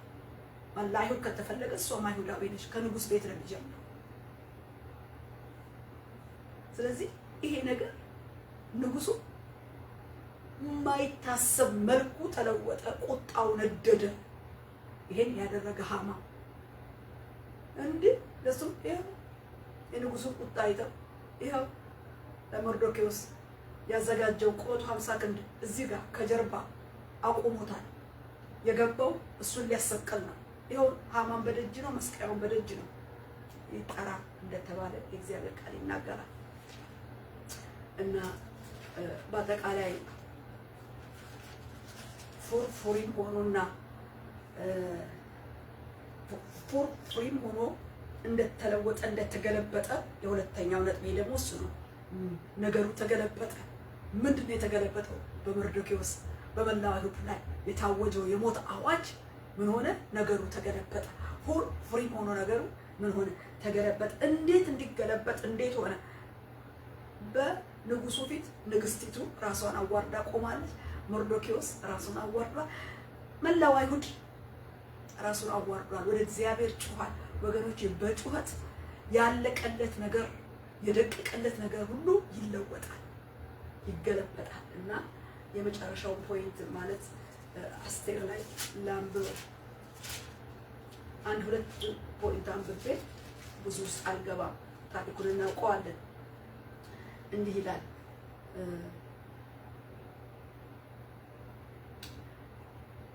ሕይወቴ በልመናዬ ሕዝቤ በመሻቴ ይሰጠኝ። እኔና ሕዝቤ ለመጥፋት ለመገደል ለመደምሰስ ተሽጠናል። ባሪያዎች ልንሆን ተሸጠን እንደሆነ ዝም ባልኩ ነበር። የሆነ ሆኖ ጠላቱ የንጉሱን ጉዳት ለማቅናት ባልቻለም ነበር አለች። ንጉሱም አርጤክስስ ንግስቲቱን አስቴርን ይህን ያደርግ ዘንድ በልቡ የደፈረ ማን ነው? እሱስ ወዴት ነው ብሎ ተናገራት። አስቴርም ያ ጠላት ባላጋራ ሰው ክፉ ሃማ ነው አለች። ሃማም በንጉሱና በንግስቲቱ ፊት ደነገጠ። ንጉሱም ተቆጥቶ የወይን ጠጅ ከመጠጣቱ ተነሳ፣ ወደ ንጉሱ ቤት አትክልት ውስጥ ሄደ ይላል። በዚህ የንጉሱ ቁጣ ባዩ ጊዜ ባጠገቡ ያሉት ጃንደረቦች እንዲህ አሉ፣ እነሆ ሃማ ለንጉሱ በጎ ለተናገረው ለመርዶክዮስ ያሰራው ርዝመቱ 50 ክንድ የሆነው ግንድ በሃማ ቤት ተተክሏል አሉ። ንጉሱም በእርሱ ላይ ስቀሉት አለ። ሃማንም ለመርዶክዮስ ባዘጋጀው ግንድ ላይ ሰቀሉት። በዚያን ጊዜ የንጉስ ቁጣ በረደ ይላል። ወገኖቼ የሃማ ዝግጅት እና ምክር የአንድ ሌሊትና የአንድ ቀን ምክር አይደለም። የሃማ ዝግጅት የሃማ ምክርና ዝግጅት ስጋዊ ብቻም አይደለም፣ የጨለማ ዓለም አሰራር ያለበት ነው። የጨለማ ኃይል ያለበት ነው። አጋንንታዊ አሰራር ያለበት ነው። ይሄ ምክር ቀላል ምክር አይደለም። የጨለማውን ዓለም ያሳተፈ አሰራር ያለበት ምክር ነው። ምዕራፍ 3ን ስንመለከት በመጽሐፈ አስቴር ላይ ፉር እያለ ዕጣ ያስጥል እንደነበረ ይናገራል። በንጉሱ አርጤክስ በ12ኛው ዓመት ከመጀመሪያው ወር ከኒሳን ጀምሮ በየዕለቱ በየወሩ እስከ 12ኛው ወር እስከ አዳር ድረስ በሃማ ፊት ፉር የተባለው ዕጣ ይጥሉ ነበር። አያችሁ፣ ፉር ደግሞ አይሁድን ደምስስልኝ አጥፋልኝ የሚል ነው። በፉር በዕብራይስጡ ሲሆን በአሶር ደግሞ ፑር ይላል። ዕጣ መጣያ ጠጠር ነው እና ጠጠር ነው የሚያስጥለው፣ ጠጠር ነው፣ አጋንንታዊ ጠጠር ጣይ ዶቃ ጣይ የሚባል በሀገራችን እናውቃለን። መጽሐፍ ገላጭ ጠጠር ጣይ ዶቃ እየጣለ ጠጠር እየቆጠረ በፊቱ ጠጠር ያስጥል ነበር። በፊቱ መጽሐፍ ያስገልጥ ነበር። እንዲህ አይነት አጋንንታዊ አሰራር እንዳለው ነው የምንረዳው። ፉር የሚል ዕጣ ነበር። ምን አይነት ዕጣ ነው የሚያስጥለው? ፉር የሚለው ለዕጣ የሚሆን ጠጠር እንደሆነ ዕጣ መውጫ ጠጠር እንደሆነ ይናገራል በሶርያውያን ቋንቋ። ይሄ ጠጠር እየጣለ በወር በቀን ዕለት አንድ ዓመት 12 ወር ሙሉ በየዕለቱ ፉር እያለ አይሁድን የሚደመስስ አይሁድን የሚያጠፋ ፉር የሚባል ዕጣ ይጥል ነበረ። ንጉሥ ጋር ከመድረሱ በፊት ጉዳዩ አይሁድን ለማጥፋት ይደረግ የነበረው ዕጣ ማስጣል ነበረ፣ ጠጠር መጣል ነበረ። ምን ማለት ነው? አጋንንታዊ የሆነ አሰራርን የታገዘ በገሃድ ዓለም ይውጣ እንጂ ከበስተጀርባው አጋንንታዊ አሰራር ይዞ የወጣ አዋጅ ነው። ይሄ የሞት አዋጅ፣ ጠጠር የተጣለበት አዋጅ ነው። ይጥፉ ይደምሰስ ብሎ አንድ ዓመት ሙሉ 12 ወር ያለ ማሳለስ በየዕለቱ ነው የሚለው ቃሉ የሚለው በየዕለቱ ከመጀመሪያ ወር ከኒሳን ወር ጀምሮ በየዕለቱ በየወሩ እስከ 12ኛው ወር እስከ አዳር ድረስ በሃማ ፊት ፉር የተባለውን ዕጣ ይጥሉ ነበር ይላል። እሺ ይሄ ዕጣ ምን አይነት ነው ብለን ስንል ምዕራፍ 9 ላይ ደግሞ ምን ይለናል? ከቁጥር 24 ጀምሮ ሞርዶክዮስ የጻፈላቸውን ያደርጉ ዘንድ ተቀበሉት ይልና አጋጋዊው የሐማዳቱ ልጅ የአይሁድ ሁሉ ጠላት ሃማ አይሁድን ያጠፋ ዘንድ ተተንኩሎ ነበር። ሊደመስሳቸው ሊያጠፋቸውም ፉር የሚባል ዕጣ ጥሎ ነበር። አስቴርም ወደ ንጉሥ ፊት በገባች ጊዜ በአይሁድ ላይ የተተነኮለው ክፉ ተንኮል በራሱ ላይ እንዲመለስ እርሱና ልጆቹ በግንድ ላይ እንዲሰቀሉ በደብዳቤው አዘዘ ይላል። እዛ ቦታ ላይ እግዚአብሔር የአኪጦፌል ምክር እንዲበተን አዘዘ ይላል። በቃ አዘዘ፣ ነገሩን ገለበጠው አዘዘ። እዚህም ጋር ደግሞ ምንድን ነው የሚለው? ነገሩን በግንድ ላይ እንዲሰቀል በደብዳቤው ነገሩ ተገልብጦ ለሞርዶክዮስ በተዘጋጀው መስቀያ ራሱ እንዲሰቀል በአይሁድ ላይ የተተነኮለው ክፉ ተንኮል በራሱ ላይ እንዲመለስ እርሱና ልጆቹ በግንድ ላይ እንዲሰቀሉ በደብዳቤው አዘዘ። ከንጉሥ ምን ወጣ? ትእዛዝ ወጣ። አስቀድሞ እኮ ንጉሡ ቀለበቱን አውልቆ ይህን ሕዝብ አጥፋ ብሎ ፈቅዶለታል፣ በጀት ሰጥቶለታል። በቃ እንደፈለክ አድርገው በእጅህ ነው ብሎታል እኮ ቀድሞ። ይሄ የንጉሡ አይምሮ የተለወጠው ይሄ ድጋሚ የሃማን ነገር ነቅቶ እንዲገለበጥ እንዲለወጥ ያደረገው መቼ ነው ብለን ስንል ሁሉ ወደ እግዚአብሔር እጁን በዘረጋ ጊዜ ኦልሬዲ የሞት አዋጁ ተጽፎ አዋጁ ሊሰለጥንባቸው ባለቀን ነገሩ ይላል ምን ሆነ? ተገለበጠ። እንዴ አዳር በሚባለው በ12ኛው ወር በአመቱ ማለት ነው ከወሩ በ13ኛው ቀን የንጉሱ ትእዛዝና አዋጅ ሊፈጸምበት በነበረው ቀን የአይሁድ ጠላቶች ሊሰለጥኑባቸው በነበረ ቀን አይሁድ በጠላቶቻቸው ላይ እንዲሰለጥኑ ነገሩ ተገለበጠ ይላል። ነገሩ ከየት ወዴት ተገለበጠ? ከአይሁድ ከሞርዶክዮስና ከአይሁድ መላ ሕዝብ ሁሉ ወደ ሃማና ወደ ሃማ ልጆች ወደ ሃማ ሰራዊቶች ነገሩ ምን ሆነ? ተገለበጠ። በመጨረሻው ሰዓት እግዚአብሔር ነገሩ ምን አደረገው? ገለበጠው። አዋጅ የታወጀበትም በንጉሥ ፈረስ ተቀምጦ ከንጉሥ ማህተም ይዞ በ127 ሀገር የሞት አዋጅ የተበተነ የተጻፈ ኦልሬዲ ያለቀለት ጉዳይ ንጉሥቲቱ አስቴር በንጉሱ ፊት በመቆሟ መርዶክዮስም ራሱን በማዋረዱ ህዝቡን በመጮሁ እግዚአብሔር ነገሩ እንዲበተን እንዳደረገው እንደ አኪጦፌል ምክር በዳዊት እዚህ ጋር ደግሞ ነገሩን ከመርዶክዮስና ከመላው አይሁድ ነገሩ እነሆ እንዲገለበጥ እግዚአብሔር ትእዛዝ አወጣ። አይገርም? እንዴት ነገሩ ተገለበጠ ተለወጠ ብለን ስንል በቃ ወደ እግዚአብሔር በህይወቴ አለች። በህይወቴ ላይ ኢላማ ይዟል። ጠላት ኢላማ አድርጓል። ሊያጠፋኝ ነው። ንጉሥ ምንም ሚስት ቢሆን ንግስት እንኳን ቢሆን ከጎኔ ያስቀመጥከው ሁለተኛ ያደረግከው ያ ሃማ በኔና በዘሬ በአይሁድ ሁሉ ላይ በትውልዴ ላይ አዋጅ አውጇል። ልጠፋ ነው። አለቀልኝ አለች። የሃማ ገሃዳዊ ሆኖ ወደ ንጉሥ ቤት የገባ አዋጅ ዝም ብሏል። በስተጀርባ አጋንንታዊ ኃይል ይዟል። አመት ሙሉ ፉር እያለ ጠጠር ያስጣለበት አጋንንታዊ ኃይልና አሰራር ይዞ ወደ ጋድ የመጣው አሰራር በእውነት ነው ብላችሁ እግዚአብሔር ከአጋንንት አሰራር ከስጋም ስራ በላይ በመሆኑ ነገሩ ተገለበጠ።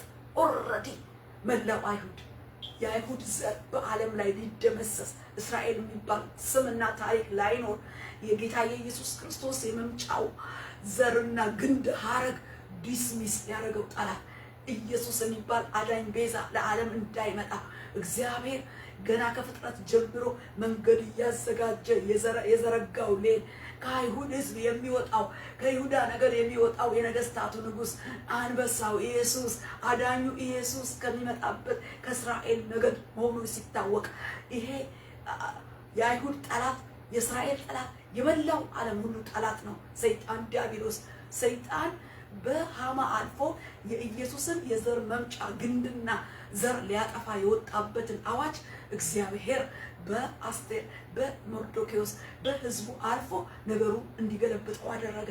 አንድም ዘር ሳይጠፋ በየትኛውም በ127 ሀገር ያለ አይሁድ እንዲጠፋ የታወጀው አዋጅ። ነገሩ ግን ምን ሆነ? ተገለበጠ ነው የሚለው። ነገሩ ምን ሆነ? ተገለበጠ። ከየት ወዴት ነገሩ ተገለበጠ? አዋጅ አውጪው ምክር መካሪው ድግሽ ደጋሹ ሃማ ወደ ራሱ ነገሩ ተገለበጠ። አኪጦፌል መካሩ ምክሩ ወደ ገዛ ራሱ ተገለበጠና በገዛቹ እጁ ወደቀበት፣ ወደቀ። አኪጦፌል እንደዛ ሆኖ ሲወድቅ እግዚአብሔር ምክሩን ሲበትን፣ እዚህ ጋር ደግሞ እግዚአብሔር በሚገርም ነገር ንጉሱ ደብዳቤ አዘዘ። በቃ አዘዘ። ደብዳቤውን የሚሽር ደብዳቤ እናንተ እንቁ ከሃማ ቤት ቀለበት ወጣ። መርዶክዮስ መስቀያ የተዘጋጀለት መርዶክዮስ ሞት የተዘጋጀለት የታለመለት መርዶክዮስ ቀለበቱ እጅ ገባ። ቀለበቱ እሱ እጅ ገባ። መርዶክዮስ ተሾመ። አስቴር ቤት ስልጣን ገባ። አይሁድ ቤት ስልጣን ገባ። ከዛስ በኋላ ደብዳቤውን የጻፉትን ደብዳቤ እነሱ ጽፈው እነሱ ደግሞ በተኑት። ነገሩን የሚሽር የሚገለብጥ። ከዛ በኋላ ለሃማ ቤትና ለሃማ ዘር ለራሱ ጥፋት ሆነበት። ወገኖቼ ጉድጓድን ምንስ ራሱ ይወድቅበታል፣ ራሱ ይገባበታል።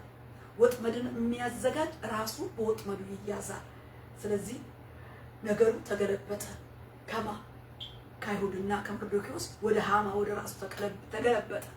ነገሩ እንዴት ተገለበጠ ሲል እንደ ዳዊት አቤት እንዳለ አስቴርም አቤት አለች። በቃ 3 ቀን 3 ሌሊት እጾማለሁ፣ እኔና ደንገጥሮቼን እንጾማለን፣ በዚህ ጉዳይ ላይ እንጾማለን፣ እናንተም ጹሙ አለች። በቃ እናንተም ጹሙ አለች። የዘመኗ ቤተክርስቲያን ቅድስት ቤተክርስቲያን ጠላት በዓለም ላይ በወንጌል ዘር ላይ በቅሬታው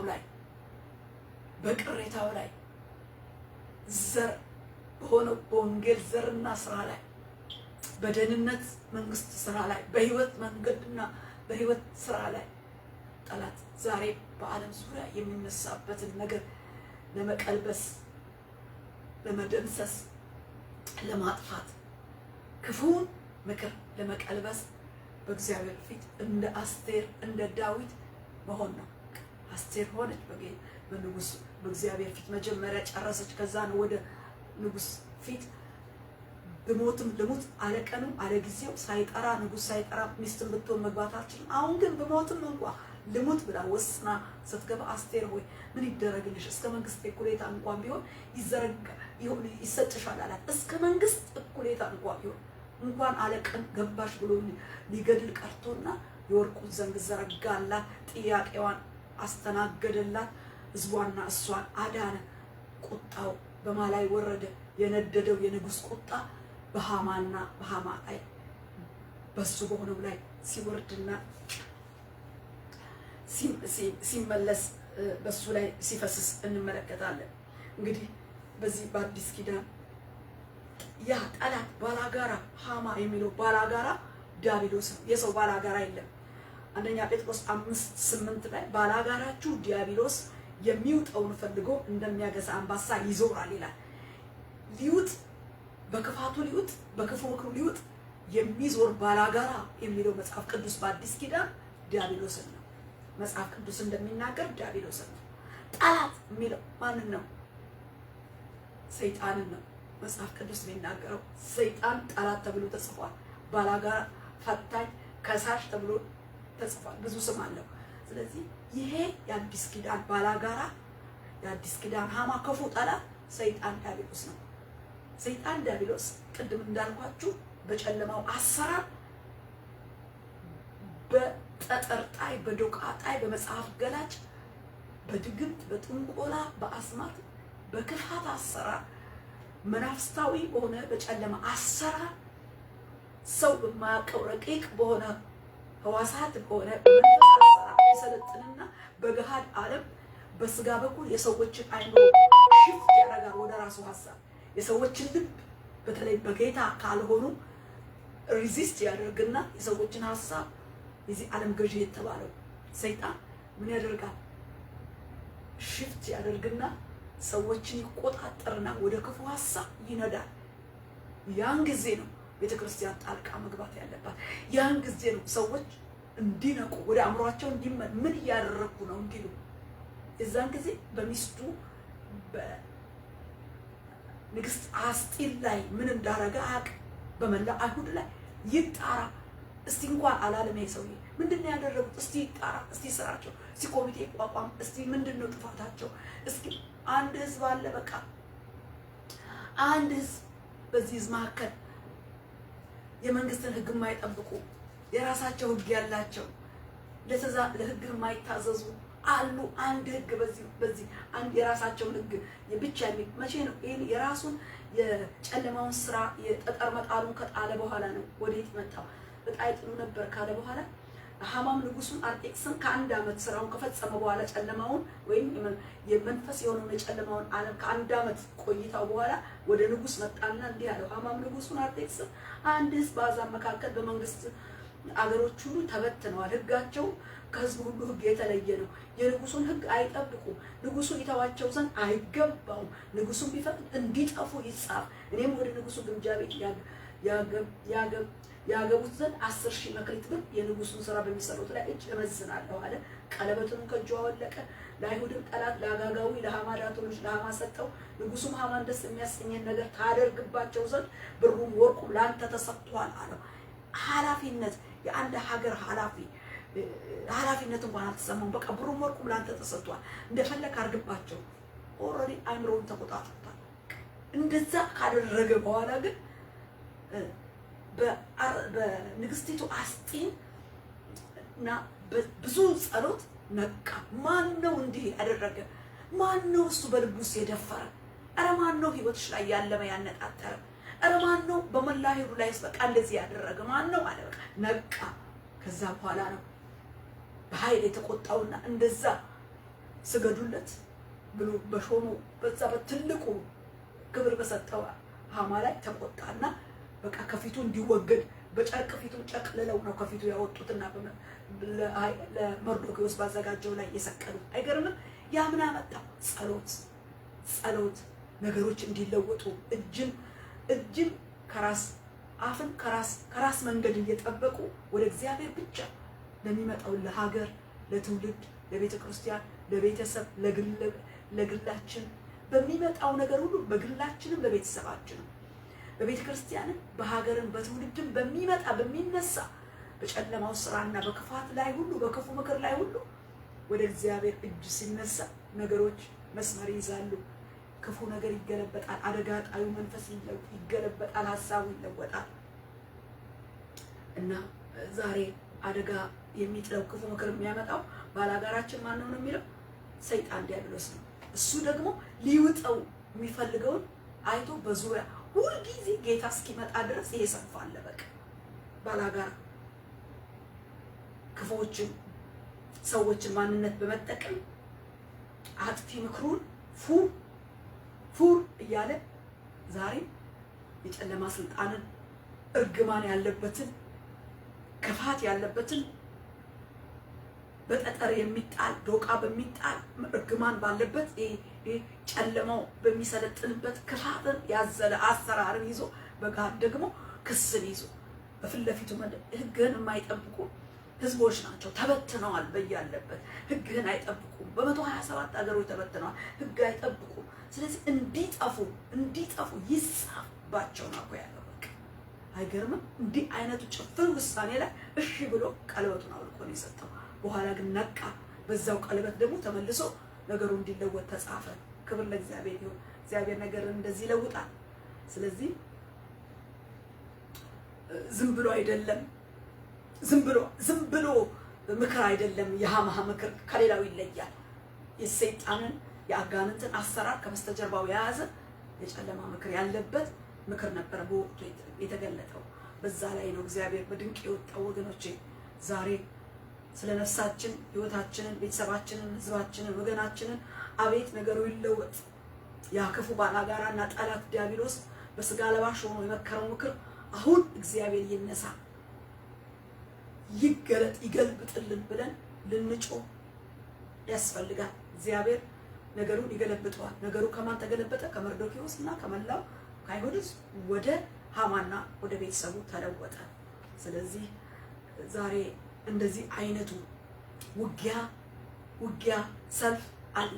መንፈሳዊ ውጊያ ነው ዛሬ በስጋ ሰይጣን እንዲህ አይነት ጥልቅና የጨለማ ስውር ምክር ይዞ በገሃል የሚመጣበትን መስመር ለይቶ ወደ እግዚአብሔር መጸለይና ማፍረስ፣ የሰው ህይወት የሰው ነገር ለውጥ እንዲያመጣ ሰምቶ መጸለይ፣ ከእግዚአብሔር ቃል አይቶ መጸለይ በጣም በጣም በጣም መልካም ነገር ነው። ክፉ ሊያደርግ ክፉ መንፈስ ሲመታ ክፉ ሊያደርግ ክፉ መንፈስ ክፉ ሀሳብ ይዞ ሲመታ መንፈሱ ሲመታ ሰውየው ነፃ ይወጣል። ሰውየው ምን ላድርግ አሁን?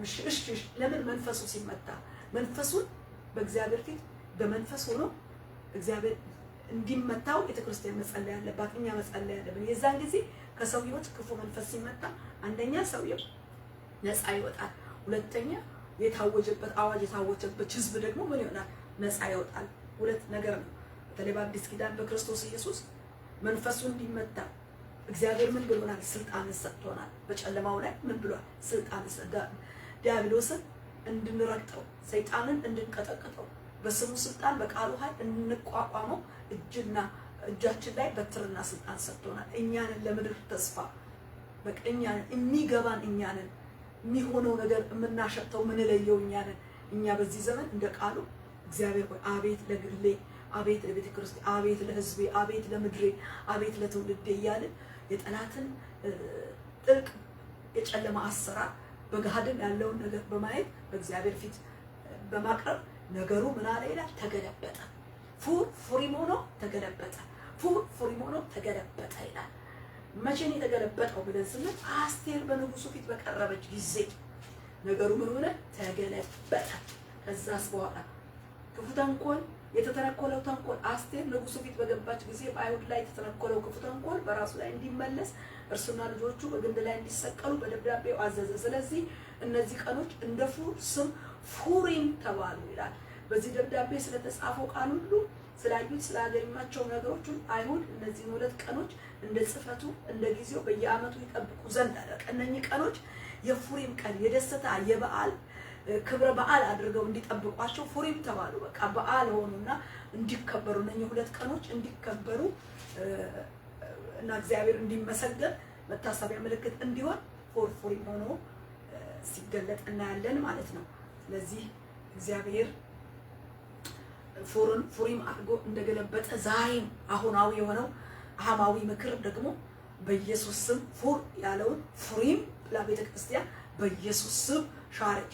ፉር የሆነውን በኢየሱስ ስም ከራሳችን ከቤተሰባችን ከቤተ ክርስቲያን ከምድር ከሕዝብ ከትውልድ ከአይሁድ ከሁሉም ላይ በኢየሱስ ክርስቶስ ስም መጣው ቃል መሰረት እጆቻችንን ወደ እግዚአብሔር ዙፋን አነሳን። ፉር የሆነውን ፉሪም በሚለው ቃል ሻረ። በኢየሱስ ክርስቶስ በመስቀሉ ስራ በፈሰሰው ደም በኩል ምክርን አፈረሰን። እግዚአብሔር ነገሩ ተገለበጠ እንዳልክ እንደ ቃል ዛሬም በህይወት በቤተ ክርስቲያን በምድር በሕዝብ በትውልድ ላይ በቀን ላይ በሌሊት ላይ የተመከረ የትኛው ጨለማዊ ክፉ ምክር ሁሉ በክርስቶስ ስም ነገሩ ተገለበጠ እንዳልክ ተገለበጠ ብለን አውጀናል። አሜን። ሶስተኛ ልናገርና ልጨርስ። ሶስተኛው ተገለበጠ። ምን አይነት ምክር ተገለበጠ ብለን ስንል እዚህ ጋር ደግሞ የሳኦል ምክር በዳዊት ላይ የሳኦል ምክር በዳዊት ላይ ተገለበጠ። ምን አይነት ምክር ነበር? ብዙ ምክር በዳዊት ላይ እየወጣ ሳኦል በዳዊት ላይ እየዘረጋ ጦሩን እየወረወረ እግዚአብሔር ዳዊትን ብዙ ጊዜ ከብዙ ጦር፣ ከብዙ ሰልፍ፣ ከብዙ ምክር አድኖታል። እግዚአብሔር ይመስገን። ስለዚህ ሳኦል እግዚአብሔር ከእርሱ ስለተለየው ይላል አንደኛ ሳሙኤል ምዕራፍ 18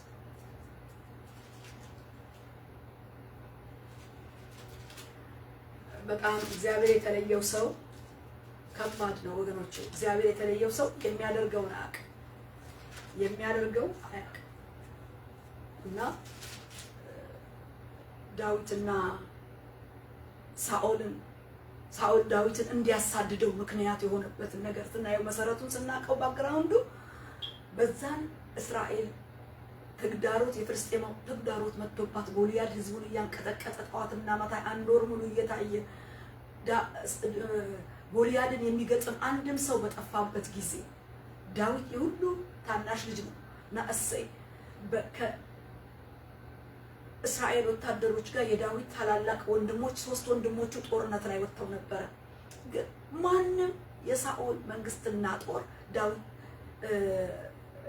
ጎልያድን ሊገጥመው ማንንም አልወጣ። እየወጣ ሲንጎራደድ በጣም ቁመተ ረጅም የጦር ልምድ ያለው ጦረኛ የጦር አልባሱ የሚያስፈራ ማን ነው እኔን የሚገጥመኝ? እኔን ገጥሞኝ ያሸነፈ ባሪያ እንሆንለታለን።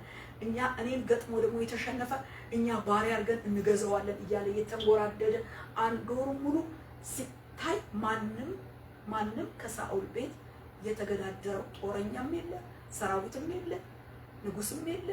በዛን ሁኔታ እሰይ ወንድሞቹን እንዲጠይቅ ሲልከው እንመለከታለን። እና በዛ መካከል ሲሄድ ዳዊት ለወንድሞቹ መብል ሊያቀብል በሄደ ጊዜ እየተንጎራደደ ጎልያድ ይገዳደራል። እስራኤልን እንደፈለገው ሲዘብትበት ማንም ሊገጥመው እንዳልቻለ ባየ ጊዜ ይሄ ትንሽ እረኛ በጎቹን ጥሎ የመጣ በአባቱ የተላከ ልጅ በጣም ተቆጣ ወገኖች። ምንድነው አለ ጉዳዩን ሲጠይቅ ነገሩት።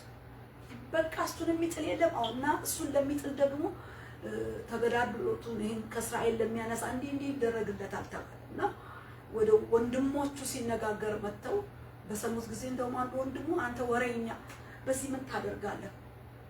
ልብህ ክፉ እንደሆነ አውቃለሁ ለወሬ መጣል እያለ እንደውም ሲቆጣ ከሱ ፊት ዘወር ብሎ አሁንም እግዚአብሔር ከሱ ጋር ጉዳይ ያለውና ነገሩን ከፊት ከወንድሙ ከሚሳደበው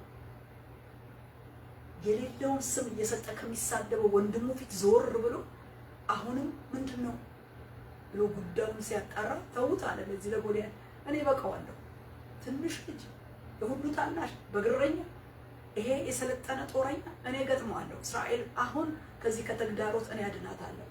ማን ለንጉሱ ይንገርልኝ አለ። በቃ እና ክፍሉን ሙሉውን ስታዩት ይሄን ድምጽ ሳኦል ጋር ቀረበ። ሳኦልን አምጡልኝ አለ። ሳኦል ጋር ቀረበ። በቃ ማንንም ልቡ አይረበሽ፣ ልቡ አይውደቅ፣ እኔ ገጥመዋለሁ አለ።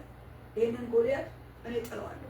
እኔ በጎይ ስጠብቅ ድብ አንበሳ ይመጣ ነበር፣ ግልገሎችን ሲበላ ጉሮሮውን አንቄ እመታውና አስጥለው ነበር። እግዚአብሔር አለማምዶኛል፣ አልለቀውም። አሁንም ምንም አልፈልግም አለ። አትችልም አለው። እንደውም ሳኦል አትችልም፣ አንተ ብላቴና ነህ፣ እሱ ጦረኛ ነው፣ አትችልም አለው። ነገር ግን ዳዊት ያው ታሪኩን እንደምናውቀው ገጠመው። እግዚአብሔር ከሱ ጋር ነበር። በአንድ ጠጠር ግንባሩን ሲለው ሲደፋ እንመለከታለን። እና በዛ ድንቅ ነገር እስራኤል ነፃ ስትወጣና ህዝብ ምን አሉ? በዘፈናቸው በመዝሙራቸው ለዳዊት 1000 ሲሰጡት ለሳኦል ደግሞ 1000 ሰጡትና ሳኦል በዚህ ነገር ሰምቶ ከመንግስቴ በቀር ምን ቀረበት ብሎ ቅናት ገባበት ይላል። ቅናት ገባ፣ ተመቀኘው። ከዛም በኋላ እስራኤል ነፃ መውጣቱ ጎልያድ ድል መነሳቱ ሳይሆን በዘፈኑ እሱ መበለጡ ብልጫ፣ ሴቶቹ ብልጫ ለዳዊት በመስጠታቸው ቅናት ገብቶ ከዛም በኋላ በዚህ ምክንያት ባግራውንዱ ይሄ ነው፣ ምክንያቱ ይሄ ነው፣ ያሳድደው ጀመረ። ስለተበለጠ ብቻ ያውም እኮ ብልጫው ምንም እሱ እኮ ህዝቡን ነፃ ወጣ እንጂ ስልጣን ስጡኝ አላለም፣ ምንም አላለም። ምንም የፈለገ ልጅ አይደለም። ግን በዝማሬ ግን አንዳንድ ጊዜ እንደዚህ ይሆናል ወገኖች። አንዳንድ ሁኔታዎች ያጋልጣሉ ሰዎችን። በቃ ዝም ቢሉ ኖሮ ዳዊት ባልተሰደደ ነበር። ግን ብልጫ በሰጡት ዝማሬ ውስጥ ጠላት እንደተቆጣና በዛ ነገር እንዳሳደደው የእግዚአብሔር ቃል ይናገራል። ስለዚህ ሳኦል ብዙ ምክር ሲያደርግበት እናያለን። ሳኦል እግዚአብሔር ከሱ ስለተለየው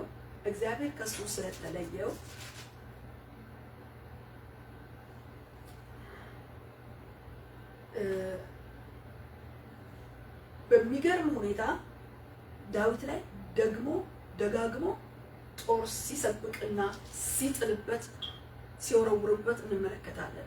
እንዲህ ይላል፣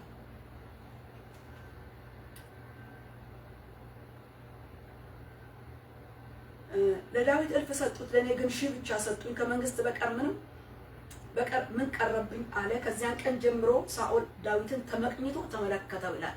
አንደኛ ሳሙኤል 18:9 ጀምሮ ነው የሚለው ተመቀኘ። ከዛስ በነጋው ሳኦል ክፉ መንፈስ ከእግዚአብሔር ዘንድ ያዘው፣ በቤቱም ውስጥ ትንቢት ተናገረ። ዳዊትን በየቀኑ ያደርግ እንደነበረ በእጁ በገና ይመታ ነበር። ሳኦልም ጦሩን በእጁ ይዞ ነበር። ሳኦልም ዳዊትን ከግንቡ ጋር አጣብቄ እመታዋለሁ ብሎ ጦሩን ወረወረ። ዳዊትም 2 ጊዜ ከፊቱ ዞር አለ። እግዚአብሔርም ከእርሱ ጋር ስለነበረ ከሳኦልም ስለተለየ ሳኦል ዳዊትን ፈራው ይላል። ይሄ ዳዊት እግዚአብሔር ከሱ ጋር ነው ያለው። ሳኦል እግዚአብሔር ከሱ ጋር የለም። ከእግዚአብሔር የተለየ ሰው ነው። ከእግዚአብሔር የተለየ ግን ዙፋን ላይ ያለ ነው። ወገኖች ከእንዲህ አይነት ሰው እግዚአብሔር ይጠብቃል። ከእግዚአብሔር ተለይቷል፣ ግን ዙፋን ላይ ነው ያለው። እግዚአብሔር ከሱ ጋር ያለውን ዳዊትን ግን ዙፋን ያልያዘውን ግን እስራኤልን ከጎልያድ እጅ የታደገውን ከተግዳሮት ያስመለጠውን ያን ሰው ግን ምን ያደርገው ነበረ? ጦር ይሰብቅበት ጀመረ፣ ጦር ይወረውርበት ጀመረ እና አጣብቆ ከግድግዳው ጋር ሊያጣብቀው የወረወረው ጦር እግዚአብሔር ፈቀቅ እያደረገ እንዳስመለጠው እንመለከታለን ብዙ ጊዜ ደጋግሞ። ከዛስ በኋላ ቀጥሎ ደግሞ የሚገርመው ነገር ይሄ እግዚአብሔር ሲያስመጣው ሌላ ዘዴ ሲያመጣበት እንመለከታለን። በሌላው ዘዴ ደግሞ ልጁን ሊድርለት ወጥመድ አድርጎ ልጁን ሊድርለት ፈለገው። እንዲህ አለው፣ ሳኦል ዳዊትን ታላቂቱ ልጁ ሜሮ እነኋት፣ እርሷን እድርልሃለሁ፣ ብቻ ቀልጣፋ ልጅ ሁንልኝ፣ የእግዚአብሔርን ጦርነት ተጋደል አለው።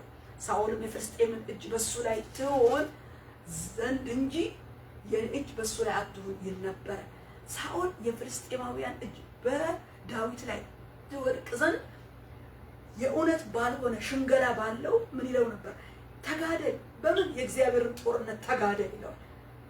ለእግዚአብሔር እኮ መንግስት እኮ ቀንቶ ለስራውና ለህዝቡ አይደለም። ተጋደል፣ ልጄን እሰጥሃለሁ፣ ተጋደል ከፍልስጤም ጋር። ልጁንም አልሰጠው። ነገር ግን በኋላ ምን ሰማ? የሳኦል ልጅ ሚልኮል ዳዊትን ወደደች የሚባል ወሬ ሲሰማ ሳኦል ደስ አለው። ለምን? አሁን ገና ወጥመድ አገኘ። ያችን ሌላ ድሯታል፣ አሁን ደግሞ ልዳርልህ አለው።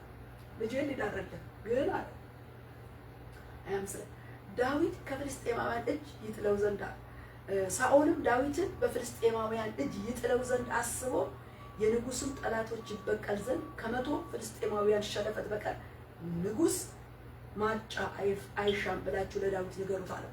አሁን ሜልኮልን ልጄን ደግሞ ሰጣለሁ አለው። ስለዚህ ለንጉስ ልጅ ምንድነው? እኔ የደሃ ልጅ ነኝ፣ ምንም የለኝም። ምንድነው ለንጉስ እንግዲህ አማች ከሆንኩኝ ምንድነው የምሰጠው አለ። ይሄን ወሬ ሰማ ሳኦል። ስለዚህ እንዲህ በሉት አለ፣ ንጉስ ካንተ የሚፈልገው ነገር የለም፣ ግን አለ 100 የፍልስጤማውያን ሸለፈት ፈልጋለሁ አለ። በቃ ሰለባ ብልት እንዲቆርጥ። ይሄ ማለት 100 በፍልስጤማውያን ገብቶ ሸለፈት ወስዳለሁ ብሎ ሲገባ እዛ እንዲሞት ነው። ምክንያት ነው፣ ሰበብ ነው የፈለገለት። ይሄ መንገድ ነበር። ሳኦልም ዳዊትን በፍልስጤማውያን እጅ ይጥለው ዘንድ አስቦ ነው የሚለው። ይጥለው ዘንድ አስቦ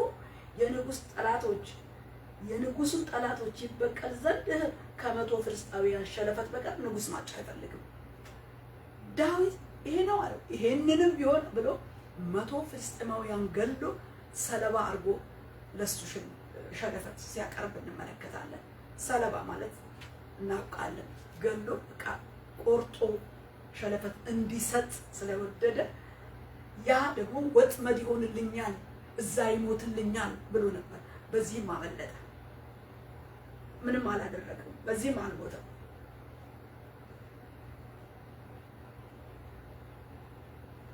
እንግዲህ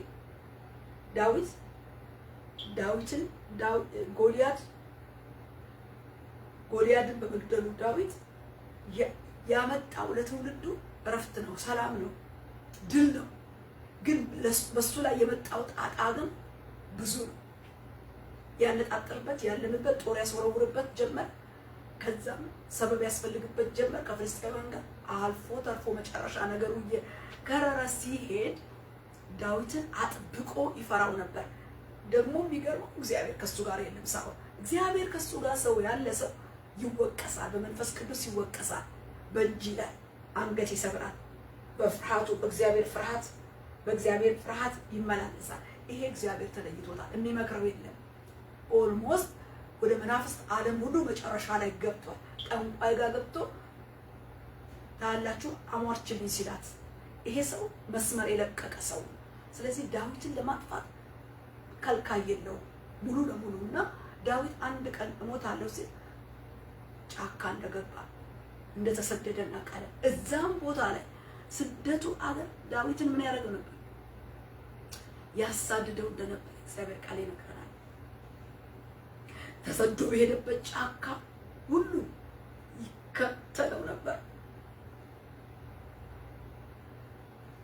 ይከተለው ነበር። በሰይፉ ለማጣል በጦሩ ለመውጋት እየሄደ እንዳው ብዙ ጊዜ አንድ ሁለት ጊዜ ዳዊት እሱን ሊያሳድደው መጥቶ ሳለ እሱና በሰራዊቱ ተከቦ ያለ ከባድ እንቅልፍ እግዚአብሔር ጥሎባቸው ጦሩን በራስጌው ተክሎ እንዳለ ዳዊት ከአቢሳ ጋር አብሮ ገብቶ ጦሩን ነቅሎ ከመካከላቸው ሲወጣ አያውቁትም። ሊገለው ይችላል። አቢሳ እዚሁ ላጣብቀው ሲለው አትግደለው አለ። እግዚአብሔር በቀባው ላይ እጄን አልዘረጋም አለ። እጄን በሱ ላይ አልዘረጋም አለ። ወይ ቀኑ ደርሶ ይሞታል፣ ወይ በሰልፍ ወርዶ ይሞታል፣ ወይ ራሱ እግዚአብሔር ይመታዋል እንጂ እኔ እግዚአብሔር በቀባው ላይ እጄን አልዘረጋም አለ። እጄን ግን ወዴት ተዘረጋለሁ? ወደ እግዚአብሔር ዘረጋለሁ። አውጣኝ እያልኩ ዘረጋለሁ አለ። እጄን ግን በተደበቀበት ጢሻ በተሰደደበት ጫካ ድረስ ኮቴውን እየተከታተለ ምን ያደርገው ነበር? ያሳድደው ነበር። ይሄ እግዚአብሔር ከሱ የተለየው ግን ጊዜ የነበረው ሰራዊት የነበረው ምን ያደርገው ነበር? ያሳድደው ነበር። በቃ ዳዊትም በዛው ስደት ውስጥ እየሻሸ አጋልጦና አሳልፎ ደግሞ ሲሰጠው እጁን በሱ ላይ አልዘረጋም እያለ ከአንዴ ሁለቴ ትቶታል። በቃ ልጄ ዳዊት ሆይ እንዲህ አንተ ብሩክ ነህ አሳልፎ ሰጥቶ ነበር፣ ግን ምንም አላለ ብሎ እየተጸጸተ ይመለሳል። ተመልሶ ለስደት ደግሞ ሊያሳድደው ይመጣል። እንዲህ አርጎ ዳዊትን ያሳደደ። ዳዊት ግን እጁ ወደ ቀባው ወደ ሳኦል ሳይዘረጋ እጁ ወደ ሰማይ አምላክ የዘረጋው ዳዊት ምን ሆነ ብለን ስንል አሳዳጁ ሳኦል በራሱ በፍልስጤም ጦርነት ሜዳ ላይ በራሱ ሰይፍ ወድቆ ሲሞት በራሱ ሰይፍ ራሱ በራሱ ሲያጠፋ እንመለከታለን። ልክ አኪጦፌል በራሱ ላይ እጁን ዘርግቶ በራሱ እንዳጠፋ ፍልስጤማውያን መጥተው ከበውት ባለበት ጦርነት ላይ ሳኦል ምን ሆነ ነው የሚለው? እነኚህ ቆላፋን መጥተው እንዳይገሉኝ ሰይፍን መዘግደለኝ አለው። ጋሻ ጃግሬው አላደረገውም። ጋሻ ጃግሬው በራሱ ሰይፍ ላይ ወድቆ ሞተ። ራሱም ደግሞ ሳኦል በራሱ ሰይፍ ላይ ወድቆ ሲሞት እንመለከታለን። አያችሁ፣ በቃ አሳዳጁ ምን ሆነ? እዛ ጋር አለቀለት ሞተ። ዳዊት እንደተናገረው እኔ እጄን አልዘረጋም፣ እጄን ወደ እግዚአብሔር ዘረጋለሁ። አንድ ቀን ግን ወይ በራሱ ቀኑ ደርሶ ይሞታል፣ ወይ በሰልፍ ወርዶ ይሞታል፣ ወይ እግዚአብሔር ይመታዋል እንጂ እኔ ተውኝ፣ እናንተ በጎን ያላችሁ አርበኞች ተውኝ፣ እንዳትነኩት፣ ምታስል አልመታም፣ እናንተም እንዳትመቱት እያለ እያመለጠ እነሱንም እየከለከለ እጁን ግን ወደ እግዚአብሔር እየዘረጋ መጨረሻ ላይ አሳዳጁ ሳኦል ከእግዚአብሔር የተለየው ሳኦል ወደ መናፍስት ጠሪ አሟራች ቤት የሄደው ሳኦል በመናፍስት ጠሪ በሟርተኛ በመጨረሻ በጦርነት ሊያመልጥ መናፍስት ጠሪ የጠራው ዳዊትን በብዙ ጦር ያሳደደ በብዙ ሰልፍና ሰራዊት ጫካ ለጫካ ያሳደደ አሳዳጅ ጽዋው ሲሞላ እግዚአብሔር በቃ ሲል ምን አደረገው? በቃ አለ። በቃ እግዚአብሔር እዛ ጋር ነገሩ ገለበጠው። ነገሩ ምን ሆነ? ተገለበጠ። የሚገርም ነገሩ ምን ሆነ? ተገለበጠ። ያሳዳጁ የዳዊት ነፍስ ፈላጊ በገባበት ጦርነት በገጠመው በዛ ጦርነት በገዛ ሰይፉ ላይ ወድቆ ሲሞት እንመለከታለን። ነገሩ ተገለበጠ። ያሳዳጁ የሳኦል ዘመን አበቃ። ነገሩ ተቋጨ። ዳዊት ከሰልፍ ከስደት አበቃ፣ አረፈ። ወደ ኬብሮንና ኢየሩሳሌም ሊገዛውና እግዚአብሔር ወደ አለለት ወደ ተናገረለት ፍጻሜ ወደ ንግስናው ሲመጣ እንመለከታለን። ስፍራውን ሲይዝንም በኬብሮን 7 ዓመት በኢየሩሳሌም 33 ዓመት የንግስናውን ስፍራ ሲይዝ እንመለከታለን። አሳዳጁ ሁልጊዜ ሳያሳድደው በቃ ሲል እግዚአብሔር በዳዊት እጅ ሳይሆን በራሱ እጅ ላይ ሲጥለው እንመለከታለን። የዛሬው አኪጦፌል፣ የዛሬው ሃማ፣ የዛሬው ሳኦል ምክርና ሰልፉ ዛሬም በዘመናችን ላይ አሁናዊ ሳኦል፣ አሁናዊ እግዚአብሔር የተለየው ሳኦል፣ ወደ ኋላ የማይመለስ የመንፈስ ቅዱስ እና የቃሉ ተግሳጽ የማይገባው የማይመከር የማይመለስ ሳኦል ዛሬም ያለ ሳኦል ዛሬ ስላለ ነው ቃሉ ወደኛ የመጣው። ዛሬም ያለ ሃማ፣ ዛሬም ያለ አኪጦፌል በመከረው ምክር ላይ ምን እናድርግ? በዛን ጊዜ ነገሩ ተገለበጠ። እንዴት ተገለበጠ? እጅ ወደ ላይ እንጂ ወደ ጎን ወይም ወደ ጠላት ሳይሆን እጅ ወደ ላይ በማንሳት አሁንም ይልቁንም አዲስ ኪዳን ውጊያችን ከስጋና ከደም ባልሆነበት በመንፈሳዊ ዓለም ውጊያ ውስጥ ባለንበት በዚህ መጨረሻ ዘመን አኪጦፌልም አለ፣ ሃማም አለ። እግዚአብሔር የተለየው ደግሞ ሳኦል ዋንጫው እስኪሞላ ድረስ ምን ያደርጋል? የተቀባው ተስፋና ቃል ያለው ተተኪው በቃ ያንን ነገር እያየ የሚያሳድድ ጦር የሚወረውር እንደዛ አይነት አሰራር ዛሬም ስላለ እግዚአብሔር ሆይ እጆቻችንን ወደ አንተ እናነሳለን። በዚህ ሰዓት አሁንና የአሁኑን ዘመን በመንፈሳዊ ዓለም በጨለማው ጥልቅ አሰራር ኃይል እያደረገ በገሃድም እየተገለጠ በስጋ ለባሽም ሆነ በየትኛው እንቅስቃሴ መክሮ የወጣ ዘልቆ የወጣ አኪጦፌላዊ፣ ሃማዊ፣ ሳኦላዊ አሰራር ሁሉ በኢየሱስ ክርስቶስ ስም እጃችንን ወደ ላይ አነሳ። እግዚአብሔር ጣልቃ እንደ ቃሉ ይግባ። ነገሩ ተገለበጠ ብሎ እንደ እግዚአብሔር ቃል ነገሩን በኢየሱስ ስም በዚህ ቃል ውስጥ አሳለፍ ነው። እኛም ዛሬ ወደ እግዚአብሔር እጃችንን አንስተናል። ይህን ቃል የሰማችሁ በእነኚህ ነገሮች አንሱ እጃችሁን ወደ እግዚአብሔር እንጂ ወደ ሰው አይደለም። ወደ እግዚአብሔር ዳዊት ወደ እግዚአብሔር ነው። በቃ ወደ እግዚአብሔር እጁን አነሳ እንጂ ወደ ሳኦል እጁን አላነሳም። አስቴር፣ ሞርዶክዮስ ወደ እግዚአብሔር ወደ ጸሎት ወደ ጾም ነው የገቡት። ወገኖች ተስፋችን እግዚአብሔር ነው። እግዚአብሔር ነው የጦር ዕቃችን፣ እግዚአብሔር ነው ምሽጋችን፣ ማስመለጫችን፣ አለታችን። ወደ እግዚአብሔር እንንቃ፣ ወደ ማደሪያው እጆቻችንን እናንሳ። ዛሬም በዘመናችን ያለው ያልተቋረጠው ጌታ እስኪመጣ የሚቀጥለው የሰይጣን ሰልፍ፣ ስደት፣ መከራ፣ ክፉ ምክር ሁሉ ጠላት የሚቆጣበት ባላጋራው የሚጋፋበት በዙሪያችን ሊውጠን የሚዞርበት አንደኛ ጴጥሮስ 5 እንደተናገረው በዙሪያችን የሚውጠውን ፈልጎ እንደሚዞር እንደ አንበሳ እንደሚዞር ክፉ ስራ ሁሉ በዙሪያችን ያለ የጠላት ምክር ሁሉ በጌታ በኢየሱስ ክርስቶስ ስም ስንፍና ሆኖ ይገልበጥ። አቤቱ አቤት ብለን አቤቱታችንን በኢየሱስ ክርስቶስ ስም ወደ እግዚአብሔር አቅርበናል።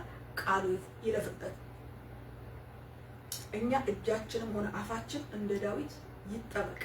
እጃችን አፋችን ወደ እግዚአብሔር ምን ይከፈት። አቤቱ ተነስ አለ ዳዊት፣ ሰውም አይበርታ። መዝሙር 9:19 አቤቱ ተነስ ሰውም አይበርታ። አቤቱ ተነስ ሰው እንዳይበረታ፣ በጨለማ ኃይል ሰው እንዳይበረታ እንደ ቃሉ ነው የምንጸልየው። አቤቱ ተነስ አለ ሰውም አይበርታ። እግዚአብሔር ይነሳ አለ ደግሞ ጠላቶች ይበተኑ። እግዚአብሔር እንዲነሳ እግዚአብሔር ይነሳ ማለት ነው። የእግዚአብሔር ክንድ ሆይ ተነስ ተነስ፣ ኃይልንም ልበስ ይላል። ስለዚህ የእግዚአብሔርን ክንድ ማነሳሳትና ማንሳት መጽሐፍ ቅዱሳዊ ስለሆነ ወደ እግዚአብሔር መጮህ፣ ይህ የጥልቅ ምክር፣ ይህ አኪጦፌላዊ ምክር እግዚአብሔር እንዲገለብጥ ምክሩ ስንፍና እንዲሆን እግዚአብሔር አዞ ምክሩን እንዲበት ነው። ወደ እግዚአብሔር ዙፋን እጃችንን በዚህ ቃል እውነት በኢየሱስ ስም አነሳ። እግዚአብሔር ይነሳ፣ ሰልፉን ይገልጠው፣ ምክሩን ይሻረው፣ ይለውጠው፣ ይገልጠው። አሜን ብለን ጸለይ። ክብር ለኢየሱስ ይሁን። ስለዚህ